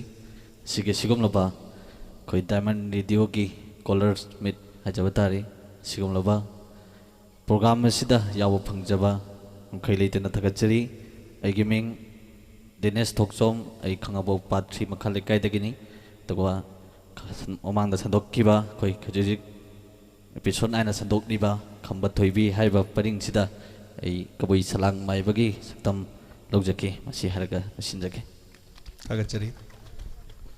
ꯑꯩꯒꯤ ꯃꯤꯡ ꯁꯒꯣꯜꯁꯦꯝ ꯕꯥꯍꯤꯟꯗ꯭ꯔꯣ ꯑꯩ ꯑꯊꯣꯛꯄꯝꯗꯒꯤꯅꯤ ꯊꯧꯕꯥꯜ ꯑꯊꯣꯛꯄꯝꯗꯒꯤ ꯑꯗꯨꯒ ꯑꯩꯁꯨ ꯑꯣꯖꯥ ꯕꯤꯔꯦꯟꯒꯤ ꯗ꯭ꯔꯃꯥ ꯁꯦꯔꯤꯌꯦꯜꯁꯤꯗ ꯌꯥꯎꯖꯩ ꯑꯗꯣ ꯑꯩꯅ ꯑꯍꯥꯟꯕ ꯖꯦꯅꯦꯕꯤ ꯍꯥꯏꯔꯤꯕ ꯀꯩꯅꯣꯁꯤꯗ ꯔꯦꯗꯤꯑꯣ ꯁꯦꯔꯤꯌꯦꯜꯁꯤꯗ ꯒꯣꯂꯣ ꯁꯥꯖꯈꯤ ꯑꯗꯨꯒ ꯈꯝꯕ ꯊꯣꯏꯕꯤ ꯍꯧꯖꯤꯛ ꯁꯂꯥꯡ ꯀꯩꯅꯣ ꯑꯣꯏꯅ ꯁꯥꯖꯩ ꯄꯥꯈꯪ ꯂꯥꯛꯄ ꯑꯣꯏꯅ ꯁꯥꯖꯩ ꯑꯗꯣ ꯑꯩꯒꯤ ꯃꯤꯡ ꯕꯥꯍꯤꯟꯗ꯭ꯔꯣ ꯑꯗꯣ ꯂꯥꯛꯄꯤꯔꯤꯕ ꯃꯌꯥꯝꯕꯨ ꯑꯩꯅ ꯃꯊꯪꯒꯤ ꯀꯩꯅꯣꯗꯁꯨ ꯂꯥꯛꯆꯅꯕ ꯏꯟꯚꯥꯏꯠ ꯇꯧꯖꯕꯒ ꯂꯣꯏꯅꯅ ꯃꯌꯥꯝꯕꯨ ꯈꯨꯔꯨꯝꯖꯔꯤ ꯃꯌꯥꯝꯕꯨ ꯊꯥꯒꯠꯆꯔꯤ ꯌꯥꯝ ꯅꯨꯡꯉꯥꯏꯖꯩ ꯃꯌꯥꯝ ꯂꯥꯛꯄꯤꯕꯁꯦ ꯊꯥꯒꯠꯆꯔꯤ ꯍꯧꯖꯤꯛꯇꯤ ꯃꯈꯥ ꯇꯥꯕꯁꯦ ꯑꯩꯈꯣꯏꯒꯤ ꯆꯥꯛꯀꯤ ꯃꯇꯨꯡꯗ ꯃꯁꯤꯒꯤ ꯊꯧꯔꯝꯁꯦ ꯑꯃꯨꯛ ꯄꯨꯟꯁꯤꯟꯕ ꯌꯥꯔꯔꯣꯏ ꯑꯗꯨꯝ ꯆꯠꯅꯈꯤꯗꯧꯔꯕꯅꯤꯅ ꯍꯥꯏꯇꯥꯔꯦ ꯃꯇꯝ ꯌꯥꯝ ꯇꯦꯟꯅ ꯑꯩꯈꯣꯏꯒꯤ ꯊꯧꯔꯝꯁꯤꯒꯤ ꯈꯨꯗꯣꯡꯆꯥꯕ ꯈꯖꯤꯛꯇꯪ ꯑꯦꯟꯇꯔꯇꯦꯟ ꯑꯣꯏꯕꯒꯤ ꯍꯥꯏꯇꯥꯔꯦ ꯑꯩꯈꯣꯏꯒꯤ ꯑꯩꯒ ꯏꯍꯥꯟ ꯍꯥꯟꯅ ꯑꯩꯒꯥꯁꯨ ꯂꯦꯡꯁꯤꯟꯕꯤꯔꯛꯁꯤ ꯑꯗꯣ ꯑꯩꯒꯥꯗꯒꯤ ꯍꯥꯟꯅ ꯃꯊꯪ ꯑꯩꯈꯣꯏꯒꯤ ꯑꯦꯟꯇꯔꯇꯦꯟ ꯇꯧꯅꯅꯕ ꯆꯤꯅꯥꯎ ꯑꯃꯨꯛꯇꯪ ꯂꯣꯏꯁꯤꯜꯂꯛꯄꯗ ꯁꯛ ꯇꯥꯛꯄꯤꯒꯦ ꯑꯩ ꯈꯥꯡꯉꯣꯛ ꯄꯥꯠ 3 ꯃꯈꯥ ꯃꯦꯟ ꯂꯩꯀꯥꯏꯗꯒꯤ ꯂꯩꯁ꯭ꯔꯝ ꯕꯣꯜ ꯃꯩꯇꯩꯅꯤ ꯑꯗꯨꯒ ꯑꯩꯅ ꯑꯣꯜ ꯏꯟꯗꯤꯌꯥ ꯔꯦꯗꯤꯑꯣꯗ ꯀꯟꯅ ꯃꯇꯝ ꯑꯃꯗ ꯍꯥꯟꯅ ꯏꯁꯩ ꯈꯟꯕ ꯇꯥꯕꯅꯤꯡ ꯈꯟꯕ ꯄ꯭ꯔꯣꯒ꯭ꯔꯥꯝ ꯄꯨꯝꯅꯃꯛ ꯑꯩ ꯂꯣꯏ ꯇꯥꯔꯝꯕ ꯃꯗꯨ ꯇꯣꯛꯂꯒ ꯑꯩ ꯉꯁꯤ ꯗꯥꯏꯃꯟ ꯑꯣꯏꯁꯤꯜꯂꯕꯅꯤ ꯃꯗꯨ ꯇꯣꯛꯈ꯭ꯔꯕꯅꯤ ꯍꯥꯏꯕ ꯁꯦꯡꯅ ꯍꯥꯏꯔꯗꯤ ꯉꯜꯂꯤꯀꯥꯟꯗ ꯂꯩꯁ꯭ꯔꯝ ꯕꯣꯜ ꯃꯩꯇꯩ ꯐ꯭ꯔꯥ ꯃꯈꯣꯏꯅ ꯑꯗꯨꯝ ꯃꯌꯥꯝ ꯇꯥꯕꯤꯔꯝꯒꯅꯤ ꯉꯜꯂꯤꯀꯥꯟꯗ ꯔꯦꯗꯤꯑꯣ ꯇꯥꯀꯥꯟꯗ ꯏꯁꯩ ꯈꯟꯕ ꯑꯣꯏꯔꯣ ꯑꯃ ꯑꯣꯏꯔꯣ ꯐꯔꯦ ꯑꯗꯨꯒꯤ ꯑꯩꯈꯣꯏ ꯉꯁꯥꯏ ꯑꯣꯖꯥ ꯕꯦꯟꯅ ꯍꯥꯏꯐꯦꯠꯇꯪ ꯍꯥꯏꯕꯗ ꯁꯞꯄꯣꯔꯠ ꯇꯧꯅꯤꯡꯕꯅꯤꯀꯣ ꯉꯁꯤ ꯃꯤ ꯌꯥꯝ ꯇꯦꯕꯗꯣ ꯊꯧꯗꯣꯛ ꯑꯗꯨꯛꯀꯤ ꯃꯇꯤꯛ ꯌꯥꯝꯕ ꯆꯥꯛꯀꯧꯕ ꯀꯌꯥꯝ ꯌꯥꯝꯃꯤ ꯌꯥꯝꯕꯁꯦ ꯈꯨꯜꯂꯛꯁꯦ ꯍꯥꯏꯐꯦꯠ ꯌꯥꯝꯃꯤꯀꯣ ꯑꯩꯒꯤ ꯂꯩꯀꯥꯏꯗ ꯌꯥꯝ ꯂꯩꯍꯧꯔꯤꯑꯕ ꯑꯩ ꯌꯥꯎꯗ ꯂꯥꯛꯄꯅꯦ ꯑꯁꯤ ꯋꯥꯁꯦ ꯍꯥꯏꯅꯤꯡꯕ ꯊꯥꯒꯠꯆꯔꯤ ꯍꯧꯖꯤꯛ ꯃꯈꯥ ꯇꯥꯔꯛꯄꯁꯦ ꯑꯩꯈꯣꯏꯒꯤ ꯑꯩꯒꯥꯗꯒꯤ ꯍꯥꯟꯅ ꯍꯧꯔꯁꯤ ꯈꯤꯇꯪ ꯃꯇꯝꯗꯤ ꯌꯥꯝ ꯂꯧꯗꯕꯗ ꯑꯩꯒ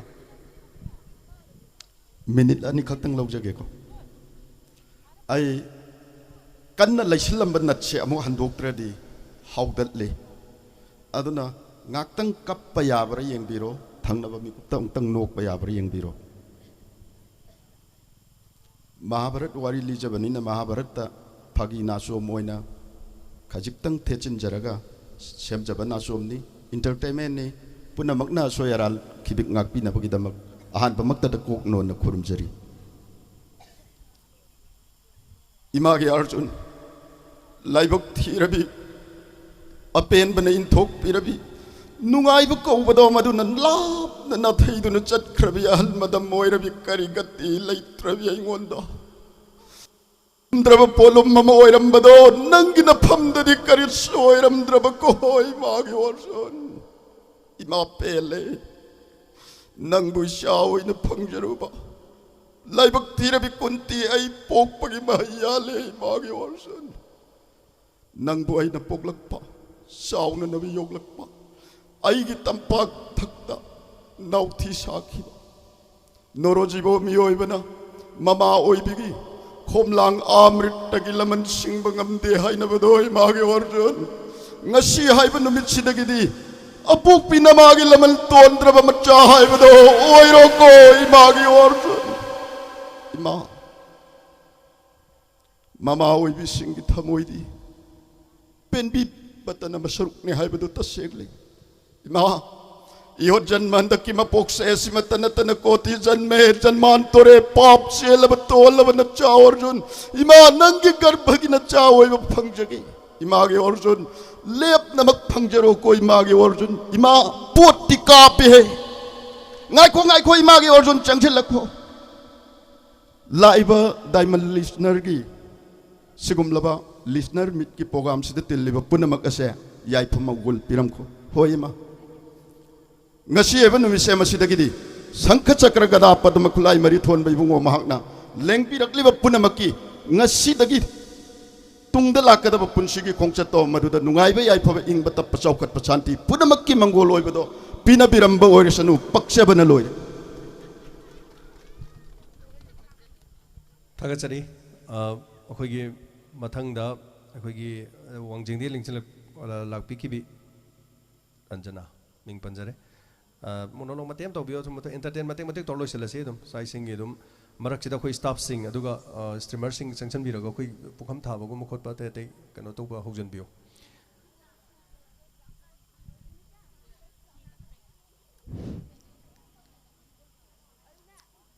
ꯁꯣꯏꯔꯕꯁꯨ ꯃꯌꯥꯝꯅ ꯉꯥꯛꯄꯤꯒꯅꯤ ꯊꯥꯔꯤ ꯅꯪ ꯀꯩꯗꯧꯔꯤꯒꯦ ꯅꯪ ngasi diamond chatorini haibse nang khangdabra inama ai jam da thong tuang ki tawbani nangni ngai khuo moi ma pa sune asre thaba ma sakhriba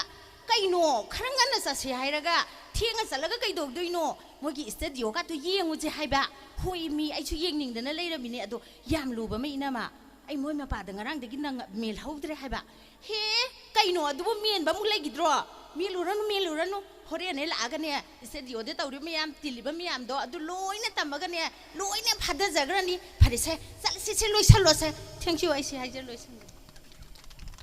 fazadra do se ko ham faze ab roma amu lengse birakse san roma matem tang mu to biru lo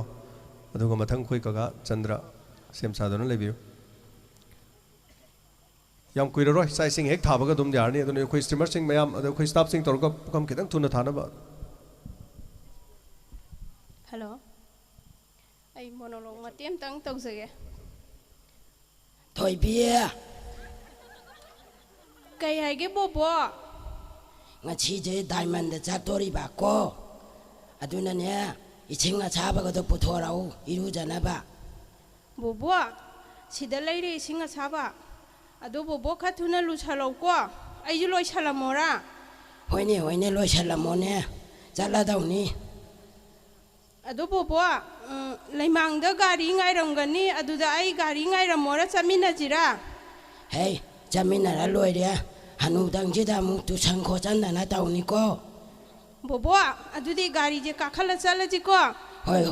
tang kilo sinje mathangda khoi kaka chandra singh tengsin biraksi dialogue mate amaga oza hibam sang sai mate am taga tawbiyo matamdi sum sang Abir Khan gi dialogue tu minute ama makhai gi dialogue ma tawjarage ngamlabati hayo amina nang bir singa simin na ngamgadra dada makha tawnu pi masa dada nasan mga piu dada oh wahang asigi pau khompi ba ngamlaroi oh ai na khangle madidi nam thak sauba ai gi san aminabu badnam to bulak pa maitai macha se namang da kap khai dana hat kani ai ngon da sing na rak labadi chana bali sing oiduna su marup li sing oiduna su ai hatok pata sing nate Abir Khan thauna masa khangna ra tina rakhiba marup natra bir sing hobo Abir Khan na kanano hai ba khang kharba natra khang kharbasu ngasi anobu changeng gi mini ai na nangbu chana ba marup amma oiba maramna nungsi na sakle la malangu bani adubu nangi biswas ghatak oiba na pukchen makpa sajat aduna punama se laina manghale ai na nangbu ai na ai gi sunupi Amina Begum bu nawon da thajegi khandona maru oiru nate ai ngon da lalakpa ai ngon da singna rak labadi nong chagi mamang da khausaram ba lamuhi gumbani namana ba kya gi mafam da lamuhi gumno urbasu bir singi mafam da di namana ba nong chawai na ugadabni lebli khongpham asimakta da paigeni khulai dada ngasi bir singi masada nomai guli ne sokpada nagina san Amina hingdire ne khanbi da hanto Amina hanto Amina dang ima ai gi ima nomai na pale ima ngasi ai gi imang simakta da ai gi ima bu hat khraba ngasi ai gi imang simakta da ai gi ima bu hat khraba Abir Khan gi mamang makta da Abir Khan gi mama bu ha laba tau lebli ba uri upan khang ho humli ba malang ba thong li ba ni mitha ngasi dagi Abir Khan I thakpa mingsa ba hingsa ba gi saktam laura bani matang saida tension jagi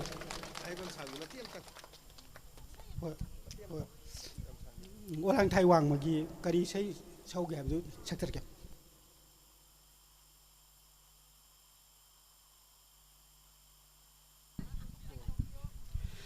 Kari isai sauge Kari isai sauge Mangda phamlibi sakhang dabi Mangda phamlibi sakhang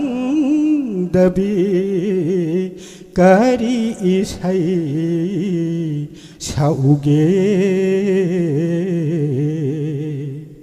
Ningjaba asa kaikhiba kuire Pamjaba saisak su kaukhiba kuire Ningjaba asa kaikhiba kuire Pamjaba saisak su kaukhiba kuire Nangbu uruba mikuba sida Nangbu uruba mikuba sida Mangkhra pumba phangbagum thokle Aigi isai gisu aigi sur Kari isai sauge Saya puno pukul Haninga leitana thagachari mathangda thobaldagi Soni lingsen biraksi koina thoramsigi matek minute ani hek lurukpaga sai singsa yana ba Thagachari sarvaso ai isai se nupagi khonjel na anambana dum sai maram de egi vocal se kitang chawba aduna maram morokanda nupagi khonjel sina su hena pamjaba hai tare ado nawbagi isai matem katang khudon tabjaramge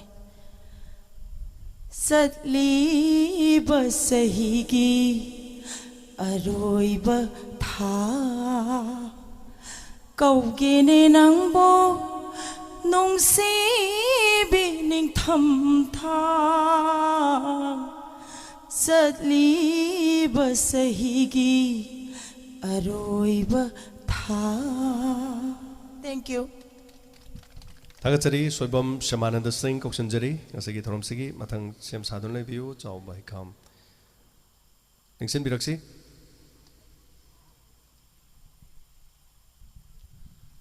Hello Ayak isana pamna ayaki wakalamo khaktada Diamond bun nuksijaduna ina isana Diamond mu sarengdaba isaya sairengni Aigi hanba sareng maming Diamond number 1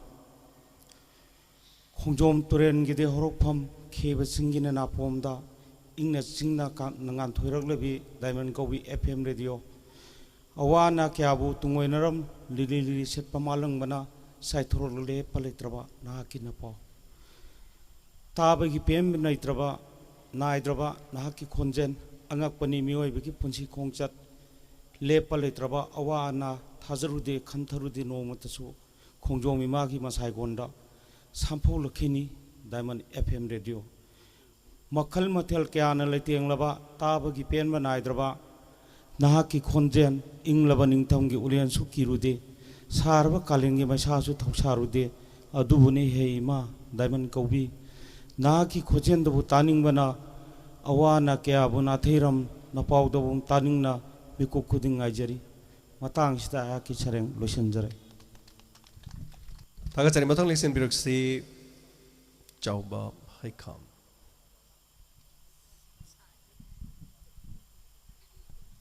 Punambapu khurumjari mayamgi mafamda aina saireng amtang lanthokjage soiba nganba yawrbasu mayamna ngakpigani aigi sairengi maming tamjagi nangi natau kallaba leitengai nasungda thotna nauna laisa tam ingla lainam loinana kanabu singnaba lakpano tambiu na pau taibangda nungsibi laiba lairang laibak layo ahing mamai oirakpa misik mirau khonta dringai nara laijabi amagum laimai thakta dong kenjabi kari wasak laibano tayang ta soi wajabibo pamubi lairang singareyo mola lekhom laktagi taru tanan leisa lakpi leisak hen bining tibi naran leina fajabiyo naran leina fajabiyo asing bathamoi utpara leirik na momon nokpadi ha da leirang thambalo leirang laktagi athoibi leiron nain na leisat jabi tingkhang na khulai oiduna nagun ngak na leisat babo yekna kana leibage sanglak kanu matagum thongna phana utpadi pamjakreda leirang gulabo awang badal leisat naribi singel leirang khibigo ason ba thongjan yengning utparane taibang mikha poning de paukje liberana hagna upal thira yetjabi uri oina satjabi saihen bi utang biyo nadom hingba ngamjade thana ganu poktak para pibiribra ingit taibangda tamjege na khoigi na taw mapugi sinthani khanjaduna punamak pamukana koromjani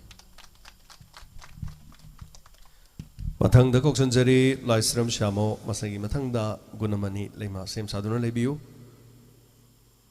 saisingi honariba se hek losilokga koi toromchuluga chapchana hongnana bagi sem sajare lengsin biraksi laisram shamo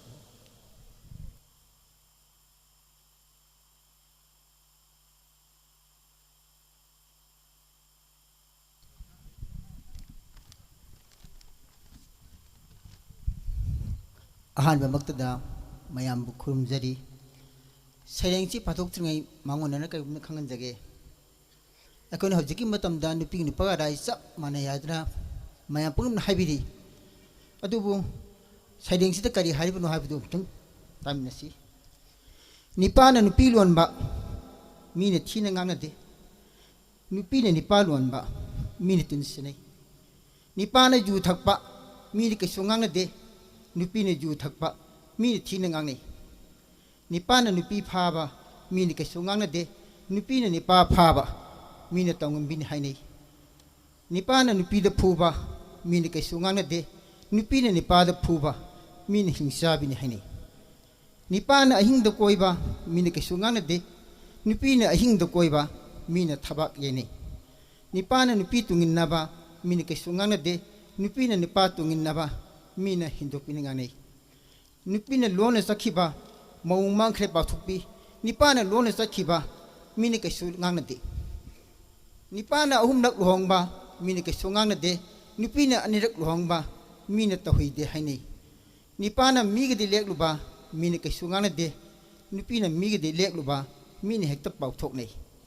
nipana komonjingai nupi thiba mini ke su ngangnade nupina kongonjingai nupi jumpanba mine hindu pini haine loijare sereng taka chari mathang lengsen biraksi gunamani leima loinana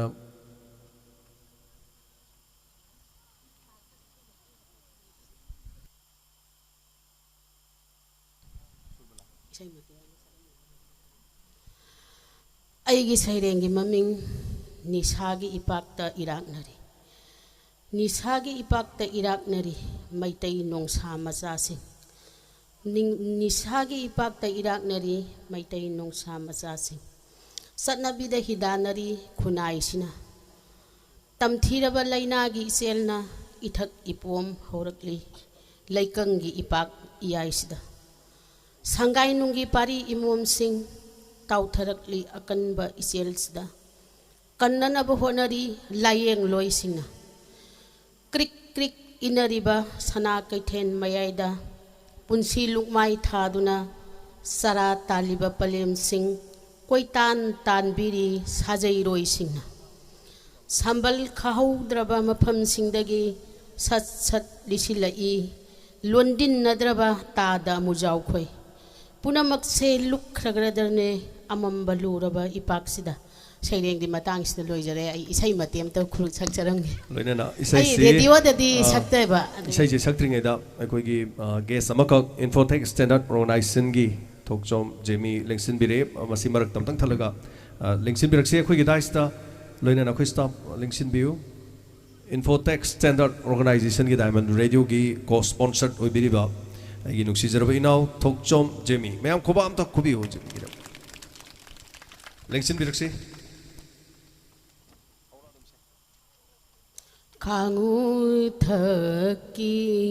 singare tharoi nabi thabalai lai mai thakta kelavoi pamui pamui son lai Khangu thaki singare Pantho su mang ngan lai Na sum lai sơ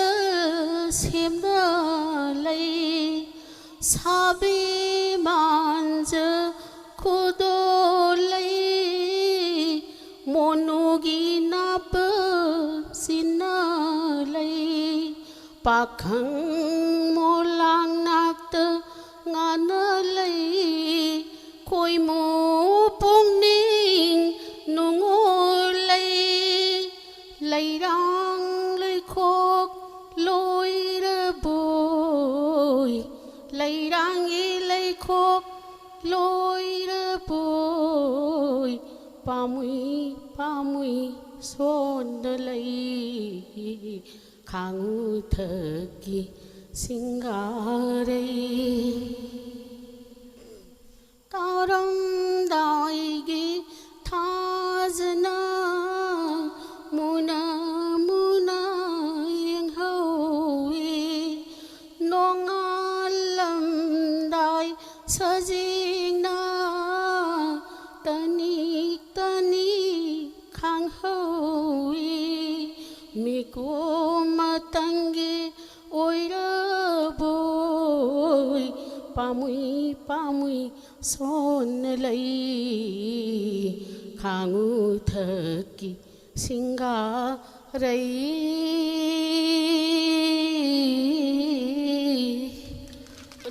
ai hanadi mayam khurum ja hodre madugi da mangapi Tagachari mayam jo pukso dum khongamani adu song gi heloi bage dum mayam honasi ngasi di kitang laknare hai tare ni ko sandhyarani ko sanjari karim biko sandhyarani ming pansan birami leitrabra mathang gi mukhodong chaba lokjage mema tentha sandani su lakpirabra lengsin biro mathang gi sem sabiu mema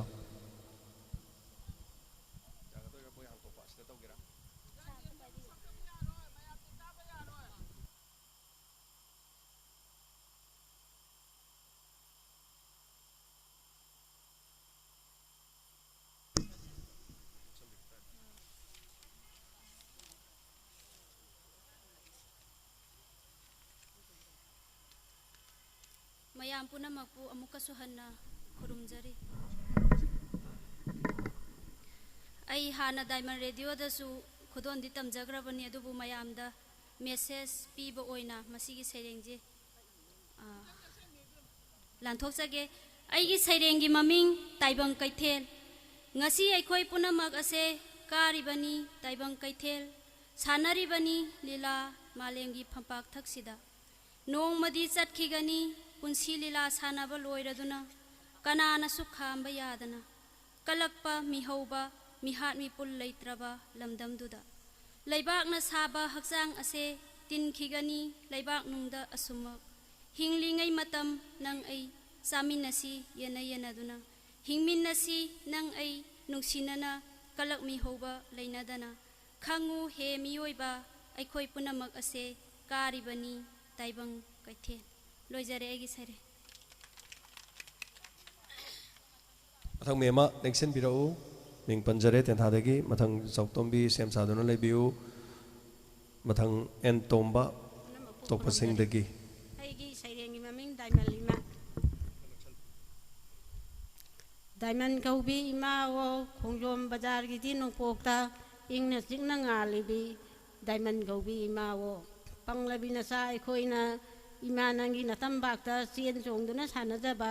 กายากิมาติงนงไอจะบะไดมันกบีมาโอใช้เรงกายาที่จะบะวารีมาซากายาปาจะบะวาหังกายามาสุหังใจปาคุณสมาติกจานะปีบีไอคอยนะกายาดนงไอจะบะไดมันกบีมาโอกรายรีพอร์ตกายาสุตาใจพวกนิ่งลกสิงโอใจโดอภาพนะลกสิลิพัตตบนะขันโดอีอนกบุษหีนั่นละก็สิดาอิมากิกุนบุษไทาจะบันนี้ไทาจะบันวัดบันนี้อิมากิกุนในเห็นบันนี้อนกบุษหีนั่นละก็สิดาลันนาบาลัยตันลกสิงบิวไดมันกบีมาโอเที่ยงกิ้วเลยจ้ะข้าก็จะดีไอ้ที่มากระบอกบานมันก็สิ้นอาหารมันเนี่ยดูไอ้ไห้นั่นตกจะสิ้นจะเตะคงโยนดูอีป้ากิมันนักตะลักไปได้มันอีป้ากิมันนักตะเสบามาเตี้ยนตะตกจะกันนั่นตกจะบันนี้มายามลาละจูอาจจะจุ่มเมนทับพี่ไปพออินตกพี่รอกไอ้เงาสิกิใช้เรื่องนี้มันมิงดีเชียงเกาอามาขักตั้งไงดีไงเชียงเกาอามาขักตั้งไงดีไงมาป้าอวยเวน่ามาสามาชูเลยดีไงคุไม่หาเราสลัมได้มาตำดามาคุดติงทอเรมาอวยวิดูน่าเตี้ยนติงทอรกมันก็ได้ช่างติงทอรกมันก็ได้จานตอกดนายยังงี้เตี้ยนติงทอรกมันขรามฮาปีช่างติงทอรกมันคิดตั้งฮาปีคุจิกิมาตำดีเชียงเกามาสิงยาเมมาเกอันนิงอปามังหักตนะจุ่มมาบุยตะขันเล่ไม่นี่ขังนับไปดูนูให้ชูยาดแบบนี้นะไม่ชาพังอาการดีไอ้คอยชูยองนะไม่ชาพังอีกานาดกว่ากันลุนี่ไอ้คอยดีได้มาอิมาดาว่ากับปันนัตนาว่าท้าจะปันนัตนาอุปกรณ์สู้เลยจัดโดยจะได้กันที่ใช่เลยข้าก็จะดีกำลังไว้ใจอันพัจจุบันใช้เรื่องที่บิดามีมาทางดมุกกชันจรีเอ็นตอมบะตุกจิงตั้งตัวนะมาทางลิงเซนบิรักซีมาสิมาทางอินดิราเซมซาดอนเลบิวมาทางราดีเซมซาดอนเลบิวนักเซนบิสิขยามนักเซนบิสิข้าก็จะดีไอ้ที่ใช้เรื่องสิอามูบะไอน์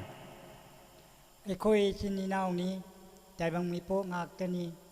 กนาในฮินดูกนาในมุสลิมสิ่งมีตามีไอ้คอยอมัตตันีสนาเลยบักมณีปูร์อีกเลยบักโอเรงอาชีอังมังตัวหัดนเรมิกับมิราวนัทเลแต่บางปุ่นชีเลยโกลสิดาลานเดดทวายกายามังเลไอ้จีตินริงไง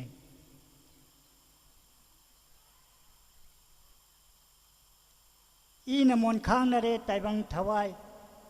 มากมาซากเสนเรมิกับคนเดนนั่นเลยปุ่นนมักได้มันนักว่าบ่อยรัสนุข้าก็จะดีมาทางซีอนัตโตบกีคุยกีมารักตามขักเลยเจดูมากาฮจิกิมารักซีอินดิราสังเซนบิโรคุยนับฮจิกิเบกมาตุงนะมิงปันบิรัมบะอินดิราเลยตรักนับมาทางราดีลิงเซนบิรักซี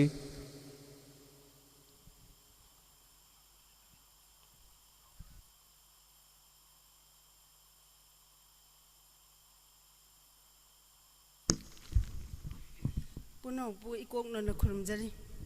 ไอ้ยี่เชยงกิมามิงอันนู้บะไม่ยอนอันนู้บะอาชากันลุยนะลาคีทรงลักกันนี้ขันอันนู้บะไม่ยอนละมามันละบดีเฮอสีปูดุนะสัตลุเรลายยังลุยสังกยาดสุพังคิเดนิงบะกายบุญนัตนะหิงลีบะสิบุหิงลีบราอวาบะใจนาใจเทียงกยาเชอวาบะกยังกุยนะปูดุนะเลยขีกบะพังละรอยเดรขันขีมีอามาโอยนะหิงบะกินุงไงบะมาหิงหักสังพบะ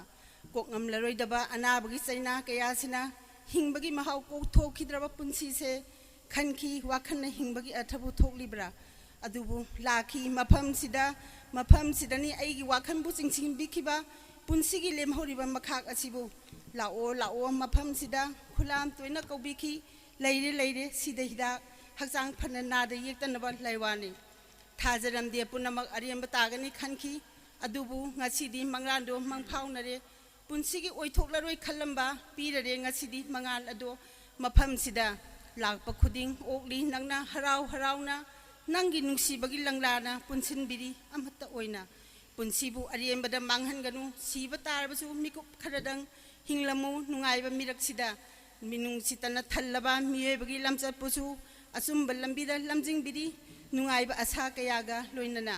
हिंनिंगबगी आसाबु पीरिबा खुदोनी नाहक्ति अखोइगी diamond radio नंगी न पाउताक सिंसे इनबा ngamjaba oijage matang aswai luisinjare punmu pukhurumjari Tagasari maraksida ega thotho isaram amtong lingsen biraksi aduga khoigi sapam GP gi pradhan oibiba magi mama kidang khoigi award macham paisa haitare khajitang pibinaba stage ko sinjari mayam ko ba ho bom ko biyo paisa matik chaja bana chade khoigi diamond gi makai degi khudol tamjabani aduga simatang lobisi maraksida ega su thabak leibani na मैम खुबाक होनो खुबियो एगाना तो बिबने यामने heli नमजबा खजिकतंग कोने सेलवेना कच्चबनी थागचरी एगा मन मथंग लेक्शन बिरक्सी अदुगा थागचरी एगा कनाना हेक अखोय चाकी पाउ थिबलोय बगे हेक तालापगा थोरमसे दुम लोइसलगा मखाताना अदुबो ngaइबो इना खजिकतंग तोजरिबनी लेक्शन बिरक्सी मथंग कोक्सन जकीबी Radhe लेक्शन बिरक्सी Masih matang baby rose sem saduno lebiu. Aigi sairengi maming paigai jale Manipur. Malem taibang pansida malem gi phajaba uhan biram liba taibang kumai yahon biram liba pokpi ram liba palem panthaubu thogal biba nuksi bibam thok tabra palem panthau kanana machabu nuksi daba yawbage nuksi daba macha karambano अथीबा मचा यावबरा यावरबदी खुद थांगत पिरौ यावरबदी खुद थांगत पिरौ आइदी हाइबा ngamloi इखुद थांगत पसु ngamloi इफमददी सब मानै पुमनमक्तसु लोइना मानरमगनी अवाबा लैते मखोइगिदम माहि मसिन तमहलिबा मिथोइ मिहेनबो होनरिबा लन थुम तानसिलिबा अखोइना होनजरिबा मयाम कनागिदमंगनो मखोइगि नतबरा कनागिदमंगनो मखोइगि नतबरा पलेम पंथौना पांगलगे पुंसी लंबी न तेनरिङै अचौबा मी ओइनबा कन्ना होनगेदि खन्दना लमुनदुना लैरेने पलेम पंथौ ओइबसिंदा थौगलबिबा यंबिबगी महुत्ता नुक्सिबाबु लामना थमलगा मरल मथुमदि मुनैने हौनबिरा महौसारा मसिबु अवांग माइकैना आइगिनी नोंपोक थांबना मागिनी नोंचुप खाना नंगिनी असुमने येनदुना लैरेने कैदोंगै लान लोइगनी पिख्रब लैबांग मणिपुरनी lining लाइसोन तीनदबा मियोय कयाना खुंदारिबा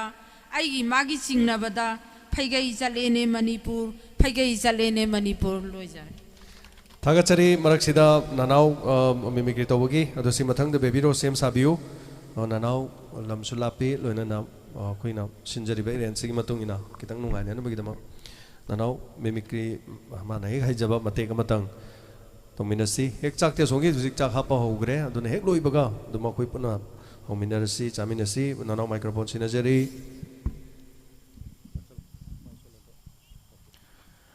Pomna mapu amukasu taranok-sari ngasigi dialog si ngasigi listeners mit asibu support tawjaboina kogi Mahabharat si directly madugi khajitang thaidoga aikogi ngasigi si program se kahen ba yaroi haibagi matik aikogi bhemna masi mayamgi support tawboina dialog si मियामदा खुदोल जगे करी पापी दुर्जधन ngasi diamond silliba listeners mit sibu thugai gani haidna lansing nakraba ai bishop chalo aigi road sem sao sel sul gada pusanda tomal chakar tangir kulai amat Watana Ketri lady Kulai Kudama Hapu. Nasi papi Turjadongi land meeting will Tugai Ragangasigi. Asuk Nungsina Yam Nasam Nasinjari Tauramasi Kahina Basili Makuipum Takum hard again. Jai Krishna Jai Krishna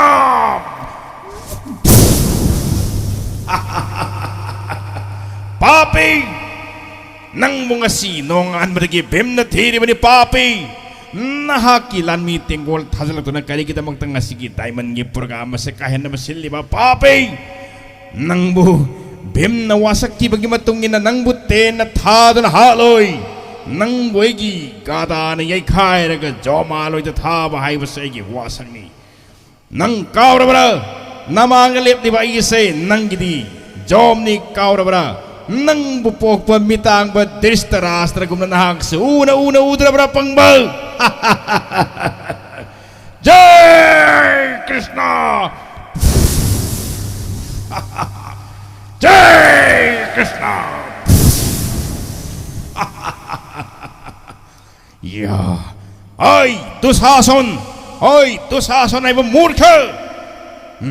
ai gilung kak nang nakakaba papi nang gilirong se kaklakalay mayat hadarage Jai Krishna Jai Krishna papi nang nalan hurak to na nayama kurupati Durjadon hat kita matam nang nahaliba papi Durjadon sen gano kari kicheli Jai Krishna Jai Krishna ngasigi laibiri ba bhabok khudimak ngasigi silli ba program ma sama takai roi papi Durjadon gi matungin malanmi tengol arbut jomaloi da bhim tha khrei nungai na brahma bhojan phangbiro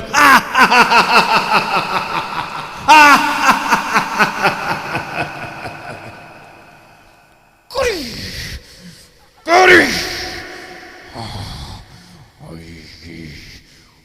Lanmi tengol po na magpapi panop na taroy na hot tama ay bhim masigi brahma bhojan na siya inakahilaga nang nasilibat thoram masya chopan ga sin kapare ay bo nang nataray na hot kani wasaki alam nang apang manang hinako kasi kay nang si saksa dingay mangda hot kani ay minam mga nganutaning day nang bunga say makayay na kaday no kando na lady ba babok sing nga sige mamang na nang kaday no kando na hat pida man nang ngasi papi Durjadon nang ngasi di baboki amat tayeng na roy nang bunga si tum na halage nahak ko na nanggi tenggol po na mag Jai Krishna Jai Krishna ay kuray si taray na yay kaya ba ngasigi bhabok kudimang napanok ki Zoy asapi na biro ayang na Zoy laurok pumatam na singa na laurok pumatam na miyam na kombiyo Jai Dharmaraj Yudhishthir ki Jai Dharmaraj Yudhishthir ki Jai Dharmaraj Yudhishthir ki Jai 91.2 Radio Diamond Gay. Pernamapu Takasari, thank you. James ki tam dari ka dawino.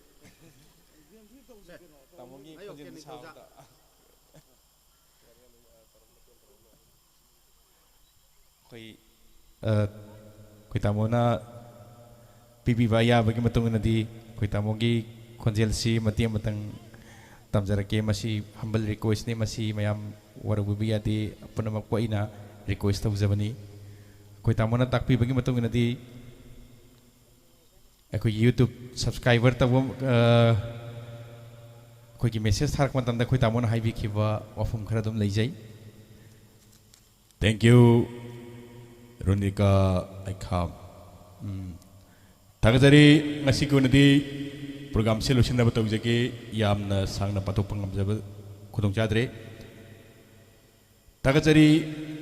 koldi amala e adubu pajara roy.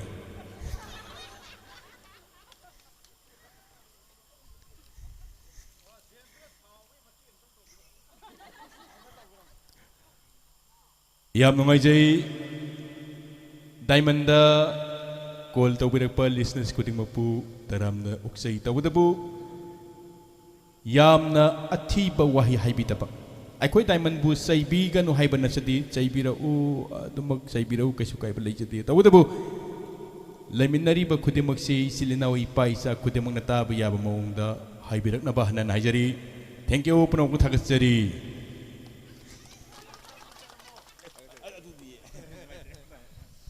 Thagachari nanau koi stop pio Baby Rose lengsim birakse mi ani hum da ngai re aduga koi stop sing manung gidu lori som dam to paung to bibiro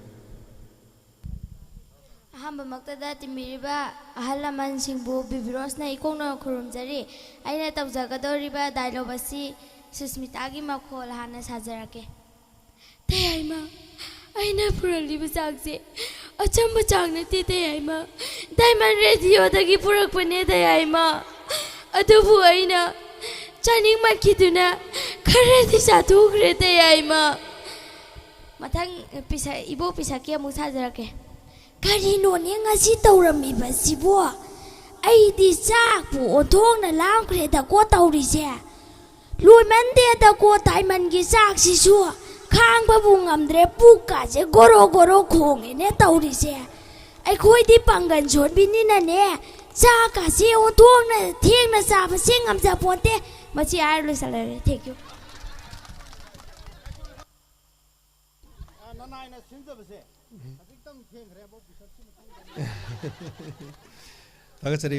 oji koksamjari mate matang tawbiraga koi chak kano tawbugi matang su yoksale mi ohum gaktang si matung leiri makha leijadre oji lengsim biraksi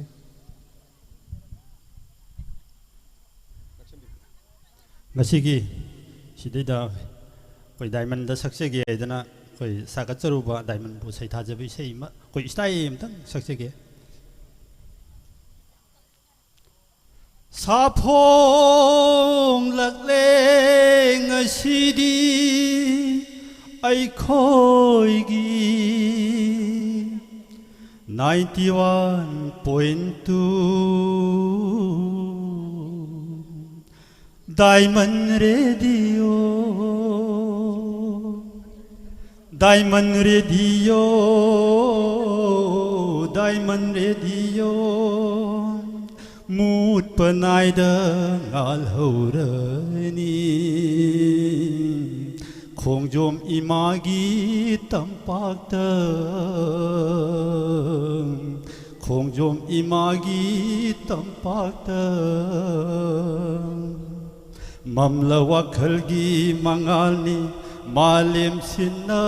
sanduk liba Mamla wakhalgi mairani malim sinna sanduk liba Diamond Radio Diamond Radio Sapong lakleng asidi ai khoi gi 91.2 Diamond Radio Thank you Thagachari temata palema muling simbiraksi ngasigi thorom sigi makha tarakpada mathang kakai ba tombi sem sadona lebiu koksinjari tampak lema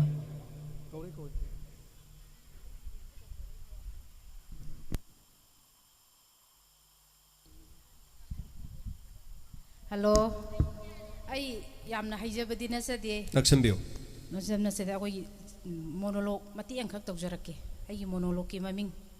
thambana thamchet onba ai thamban chi yamna nungsina laminarapni adubu aina leitaba lairaba amnipa ma oibana mabu mapukning si aina pelhanba ngamde mahakpu nungaina thamba hebase aina ngamde adubu ai matang kharadi ai langphai chatlukige ai thamban da haiduna amutang yenglage Tamban, tamban, kari haige dada, amukta thol ongne mapanda, ay wa mahayge ne, kari no dada haybiyo, ay matang kara lang payda sa lukige, nang waraba suwana matang kara ay bungay ramu, ahoy dada sa piro nanaw na dadabu, waraba suwana matang kara ngay jaramge, ipuri bobu isurung na, ng jaramge ko dada, hoy hoy ay sa lurage, kaday ay pot mayum do putoro. Ay sale tamban ꯆꯠꯄꯤꯔꯨꯔꯣ ꯑꯩꯈꯣꯏꯒꯤ ꯗꯗꯥꯅ ꯆꯠꯈꯤꯕꯁꯤ ꯃꯇꯝ ꯑꯣꯟꯊꯣꯛꯅ ꯀꯨꯏꯈ꯭ꯔꯦ ꯑꯗꯨꯕꯨ ꯀꯩꯗꯧꯉꯩ ꯍꯜꯂꯛꯀꯗꯧꯔꯤꯕꯅꯣ ꯈꯪꯗꯦꯅꯦ ꯊꯝꯕꯥꯜ ꯑꯩ ꯍꯜꯂꯛꯂꯦꯅꯦ ꯊꯝꯕꯥꯜ ꯃꯩ ꯄꯨꯊꯣꯔꯛꯎꯅꯦ ꯑꯩ ꯃꯩ ꯑꯣꯛꯀꯦꯅꯦ ꯊꯝꯕꯥꯜ ꯗꯗꯥ ꯁꯤꯗ ꯂꯩꯖꯔꯦ ꯃꯩ ꯑꯝꯇ ꯀꯥꯟꯊꯣꯛꯄꯤꯌꯨ ꯀꯔꯤꯅꯣ ꯊꯝꯕꯥꯜ ꯃꯇꯝ ꯈꯔ ꯑꯩꯅ ꯂꯪꯕꯩꯗ ꯆꯠꯂꯤꯉꯩꯗ ꯅꯪꯒꯤ ꯆꯦꯡꯂꯧ ꯁꯛꯇꯝꯁꯤꯕꯨ ꯀꯔꯤꯅꯣꯅꯦ ꯊꯝꯕꯥꯜ ꯅꯪꯒꯤ ꯃꯥꯏꯊꯣꯡ ꯑꯁꯤ ꯉꯁꯤꯗꯤ ꯊꯝꯕꯥꯜꯗꯒꯤ ꯊꯝꯆꯦꯠ ꯑꯣꯜꯂꯝꯃꯦꯗꯀꯣ ꯊꯝꯆꯦꯠ ꯑꯣꯜꯂꯝꯃꯦꯗꯀꯣ ꯊꯝꯕꯥꯜ ꯃꯇꯥꯡ ꯑꯁꯤꯗ ꯂꯣꯏꯖꯔꯦ ꯊꯥꯒꯠꯆꯔꯤ ꯃꯊꯪ ꯀꯀꯥꯏꯕꯇꯣꯝꯕꯤ ꯂꯦꯡꯁꯤꯟꯕꯤꯔꯛꯁꯤ ꯆꯥꯛꯀꯤ ꯃꯇꯝꯁꯤ ꯊꯦꯡꯖꯤꯜꯂꯛꯄꯅꯤꯅ ꯃꯇꯝꯁꯤ ꯌꯥꯝ ꯁꯥꯡꯗꯕꯤꯗ ꯃꯌꯥꯝꯅ ꯇꯦꯟꯁꯤꯟꯕꯤꯔꯒ ꯃꯤꯑꯣꯏ ꯑꯃꯅꯤꯗ ꯉꯥꯏꯔꯦ ꯑꯌꯥꯃꯥꯏꯕ ꯃꯥꯏꯃꯨꯒꯤ ꯁꯤ ꯃꯇꯦꯡꯗ ꯁꯤꯛꯆꯔꯛꯀꯦ ꯀꯨꯝꯖꯥ ꯀꯌꯥꯒꯤ ꯃꯃꯥꯡꯗꯒꯤ ꯅꯨꯡꯁꯤ ꯅꯪꯕꯨ ꯉꯥꯏꯖꯕ ꯄꯨꯛꯅꯤꯡꯒꯤ ꯑꯄꯥꯝ ꯋꯥꯍꯩꯅ ꯅꯥꯄꯁꯤꯡꯅ ꯇꯝꯖꯒꯦ ꯀꯨꯝꯖꯥ ꯀꯌꯥꯒꯤ ꯃꯃꯥꯡꯗꯒꯤ ꯕꯤꯔꯙꯤꯒꯤ ꯅꯣꯡꯗꯝꯅ ꯀꯟꯈꯤꯕꯅ ꯅꯨꯡꯁꯤ ꯅꯪꯕꯨ ꯐꯪꯉꯝꯗꯅ ꯄꯨꯟꯁꯤ ꯄꯟꯗꯣꯡ ꯂꯣꯡꯈ꯭ꯔꯕꯁꯨ ꯂꯥꯡꯂꯣꯟ ꯀꯌꯥ ꯉꯥꯏꯈꯣꯒꯦ ꯀꯨꯝꯖꯥ ꯀꯌꯥꯒꯤ ꯃꯃꯥꯡꯗꯒꯤ 미꾸 아마땅우다바다 유가야 하우카보이 간자바이기 와칸나 랑론 가야 아이코게 꿈자 가야기 마망다기 뭉시낭붕아이 잡아 뿡닝기 아빠와 하이나 나빠싱나 땀제기 꿈자 가야기 마망다기 꿈자 가야기 마망다기 이시보다 죽순자리 마탕다 징쇼바 곡순자리 미완이 가당아래 시기 마뚱다 로신자라가니 징쇼바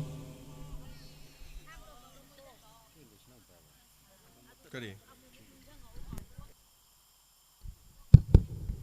ꯑꯍꯥꯟꯕꯃꯛꯇꯗ ꯆꯤꯡꯁꯨꯕ ꯂꯥꯏꯁꯝ ꯑꯃꯨꯛꯀꯅ ꯏꯀꯣꯡ ꯅꯣꯟ ꯈꯨꯔꯨꯝꯖꯔꯤ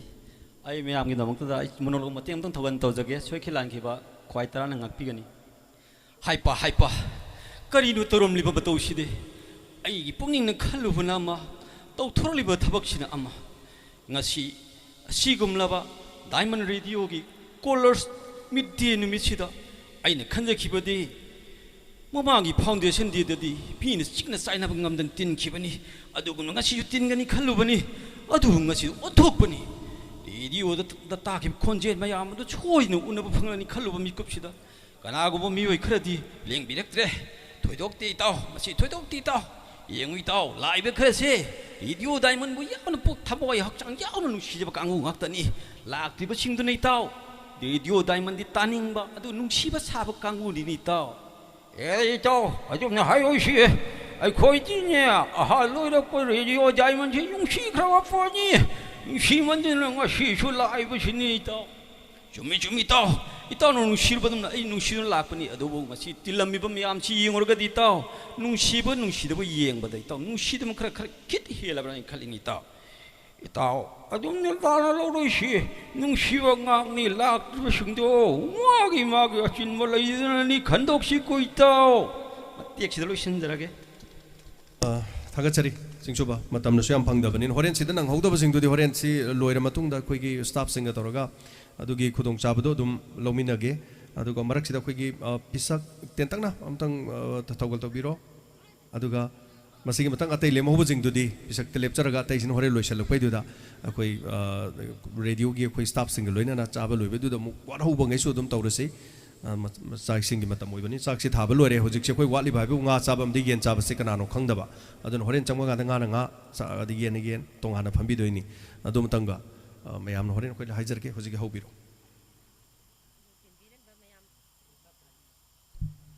ꯌꯥꯔꯦ ꯇꯦꯟꯕꯤꯔꯤꯕ ꯃꯌꯥꯝ ꯄꯨꯝꯅꯃꯛꯄꯨ ꯀꯣꯛ ꯅꯣꯟꯖꯔꯤ ꯍꯩꯖꯗꯅ ꯇꯧꯕ ꯅꯠꯇꯦ ꯑꯌꯣ ꯑꯌꯥꯟ ꯄꯨꯝꯅꯃꯛ ꯉꯥꯛꯄꯤꯌꯨ ꯏꯁꯩ ꯃꯇꯦꯛ ꯑꯃꯇꯪ ꯊꯝꯖꯔꯝꯒꯦ ꯂꯥꯏꯖ ꯊꯛꯀꯤ ꯊꯥꯔꯤꯛ ꯊꯥ Elijah Thaki Tarik Tha Malang Siron Phang Bada Laina Jagoi Sa Badi Tha Jama Pungai Bara Elijah Thaki Tarik Tha Elijah Thaki Tarik Tha Lai Rang Na Tau Ubada Lai Rang Na Tau Ubada Thamoi Aidi Nongole Paima Aidi Khoidare Lai Thaki Tarik Tha Malang Siron Phang Bada Laina Jagoi Sa Badi Tha Jama Pungai Bara Khagi Nung Sinami Ba Khagi Nung Sinami Ba Nung Don Thak Ta Yaurak Lani Lai Ka Thak Ta Sho Lani Lai Thaki Tarik Tha Malang Siron Phang Bada Laina Jagoi Sa Badi Tha Jama Pungai Bara Laina Jagoi Sa Badi Tha Jama Pungai Bara Loi Sanjarake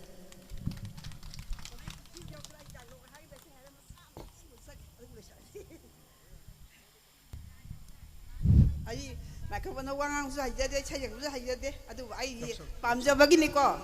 Pilabana pina nem na hori achauba upana wang na hori Pilabana pina nem na hori achauba upana wang na hori Pilabana pina nem na hori achauba upanda Pilava haitu pali, apikva haitu pali, apikva na pina, nem na hawi. Anauba urida, nauraba urida, sauraba khongdum pali, asauba khongdum pali, una wang na hawi, pilava na pina, nem na hawi. Pakala chala chala. Thagazari hojidi makhasi lo sinjaraga maya election biri bang asi co-sponsored oi biri ba khoi Infotech Standard Organization gi Khongjom Jimmy ngasi gi thoram sigi ten tak pa wahi am tang thambiraga madugi mathang da khoi gi mana wahi ma thambiraga mathang madang ngasi gi dum chak chaw pulop lengsel asi koksing jari khoi gi Khongjom Jimmy khoi gi Infotech Standard Organization gi asigum ba diamond gi co-sponsored oi biri ba sigi dama Hanba Maktada Ngasigi Diamond Gisugumba Kogi Colorsing Kogi Michida Listenersing Michida Ibu Tanio Fangzabasi Yamra Favani Lorena Mayamna Kogi Diamond Bunung Shibu Amadi Diamond Na Mayam Gidamaktada Crime Da Amadi Hiram Kudimakta Kuista Hiram Kutohona Jariba Tabu Kudimakta Yamna Saput Pina View Haraga Yam Tension Jage, Habiti Matum Sam like the Vanina Mayam Susaki time is Naxalapina, I see the Luchin Jage Mayambo, support of you. Thank you. Tagatari, Anahana, Adu Matanga, Kotunjari, Kogi, Sapam Jipigi, Pradhan, Kai Kunajariba, Rami. Why am Manidang Tentana, Tamina? Today, Kai Kunajaraba, Nasi Toromusaruk Yabiri Punong Puikok on the Krumjari, Diamond, Haiba Posakasi, Atang, Posak Magim, Mamingni. Adum batang bu posak ado ngasi di diamond na atang bu posak tu dagi hen ba diamond na mo ngasi di ekhoi iram da masida sapong birak pa suki matik nungai asum thorom da saruk yaba phangjaba su asuki matik nungai diamond ta bada taram ba khonjen sing ngasi di sak oin uba phangjaba suki matik nungai matung da su asum thorom su yaw phangbo jage diamond su matam chu pada hojik lairi ba dagi hen na mapung phaba diamond oi sunoi bo pham tamjaraga Thank you. Tagatari Aroivada Sapam George Singh, member Wina Lebiba, Dugangasi from Siga, Tenta Wahit Hamjaraga, Sigi from Lucian Geneva Yabadulugagi. Nasigi, Diamond Listener Mids 2020 is the Ahu Yabo Pan with Siam Noajay, Matang de Hen and Chaukerpa with Henbu, Kanahana view, Matangi function is Ahu Yajaga Tamjar. Kanuazare, Nasigi, from Sigi, Wina, Huziki, Quisakang Makanabagi, Tankagasi, Matangasida, Lucian Jere, Luinana. Kugi chai singi hai tare mayam holom de lingsin bisi aduga nga chabana nga gi aduga ꯑꯩꯈꯣꯏꯒꯤ ꯁꯥ ꯆꯥꯕꯅ ꯁꯥꯒꯤ ꯍꯥꯏꯕꯗꯤ ꯁꯥꯁꯤ ꯌꯦꯟꯅꯤ ꯑꯗꯨꯒ ꯃꯁꯤꯒꯤ ꯂꯣꯏꯁꯤꯜꯂꯛꯄꯗ ꯏꯁꯩ ꯀꯔꯤ ꯀꯔꯤꯒꯤꯁꯤꯅ ꯑꯩꯈꯣꯏꯒꯤ ꯍꯦꯛ ꯂꯣꯏꯁꯤꯜꯂꯛꯄꯒꯤꯗꯨꯗ ꯑꯃꯨꯛ ꯑꯩꯈꯣꯏ ꯔꯦꯀꯣꯔꯗ ꯂꯧꯖꯒꯦ ꯑꯗꯨꯒ ꯃꯈꯥ ꯇꯥꯕꯁꯦ ꯑꯗꯨꯃꯥꯏꯅ ꯍꯣꯠꯅꯖꯒꯦ ꯂꯦꯡꯁꯤꯟꯕꯤꯁꯤ ꯑꯩꯈꯣꯏꯒꯤ ꯆꯥꯛ ꯆꯥꯐꯝ ꯁꯣꯝꯗ ꯃꯇꯝꯁꯤ ꯄꯨꯡ 2 ꯇꯥꯁꯟꯈꯤꯕꯅꯤꯅ ꯉꯁꯤꯒꯤ ꯊꯧꯔꯝ ꯑꯁꯤ ꯈꯨꯠꯁꯦꯝ ꯂꯥꯏꯚ ꯑꯩꯈꯣꯏꯒꯤ ꯄꯥꯔꯠꯅꯔ ꯑꯣꯏꯔꯤꯕ ꯈꯨꯠꯁꯦꯝ ꯂꯥꯏꯚꯅ ꯊꯧꯔꯝ ꯑꯁꯤ ꯂꯥꯏꯚ ꯗꯥꯏꯃꯟ ꯔꯦꯗꯤꯑꯣꯒꯤ ꯚꯤꯗꯤꯑꯣ ꯀꯚꯔꯦꯖ ꯑꯃꯗꯤ ꯑꯩꯈꯣꯏꯒꯤ ꯗꯥꯏꯃꯟ ꯔꯦꯗꯤꯑꯣꯒꯤ ꯂꯥꯏꯚꯇ ꯇꯥꯕꯤꯔꯤꯕꯁꯤꯡ ꯃꯌꯥꯝ ꯄꯨꯝꯅꯃꯛ ꯈꯨꯠꯁꯦꯝ ꯂꯥꯏꯚ ꯌꯦꯡꯕꯤꯔꯤꯕꯁꯤꯡ ꯍꯟꯅ ꯍꯟꯅ ꯊꯥꯒꯠꯆꯔꯤ ꯂꯣꯏꯅꯅ ꯑꯩꯈꯣꯏꯒꯤ ꯁ꯭ꯇꯨꯗꯤꯑꯣꯗ ꯑꯃꯨꯛ ꯍꯟꯅ ꯁꯤꯟꯅꯖꯔꯤ ꯃꯈꯥ ꯇꯥꯕ ꯊꯧꯔꯝ ꯁ꯭ꯇꯨꯗꯤꯑꯣꯗꯒꯤ ꯑꯩꯈꯣꯏꯒꯤ ꯁ꯭ꯇꯨꯗꯤꯑꯣꯒꯤ ꯁꯦꯟꯅꯕꯤꯔꯤꯕꯁꯤꯡꯅ ꯃꯈꯥ ꯇꯥꯅ ꯊꯧꯔꯝ ꯁꯟꯗꯣꯛꯄꯤꯅꯅꯕ ꯁ꯭ꯇꯨꯗꯤꯑꯣꯗ over to studio. Hana Namaya Mutakachari.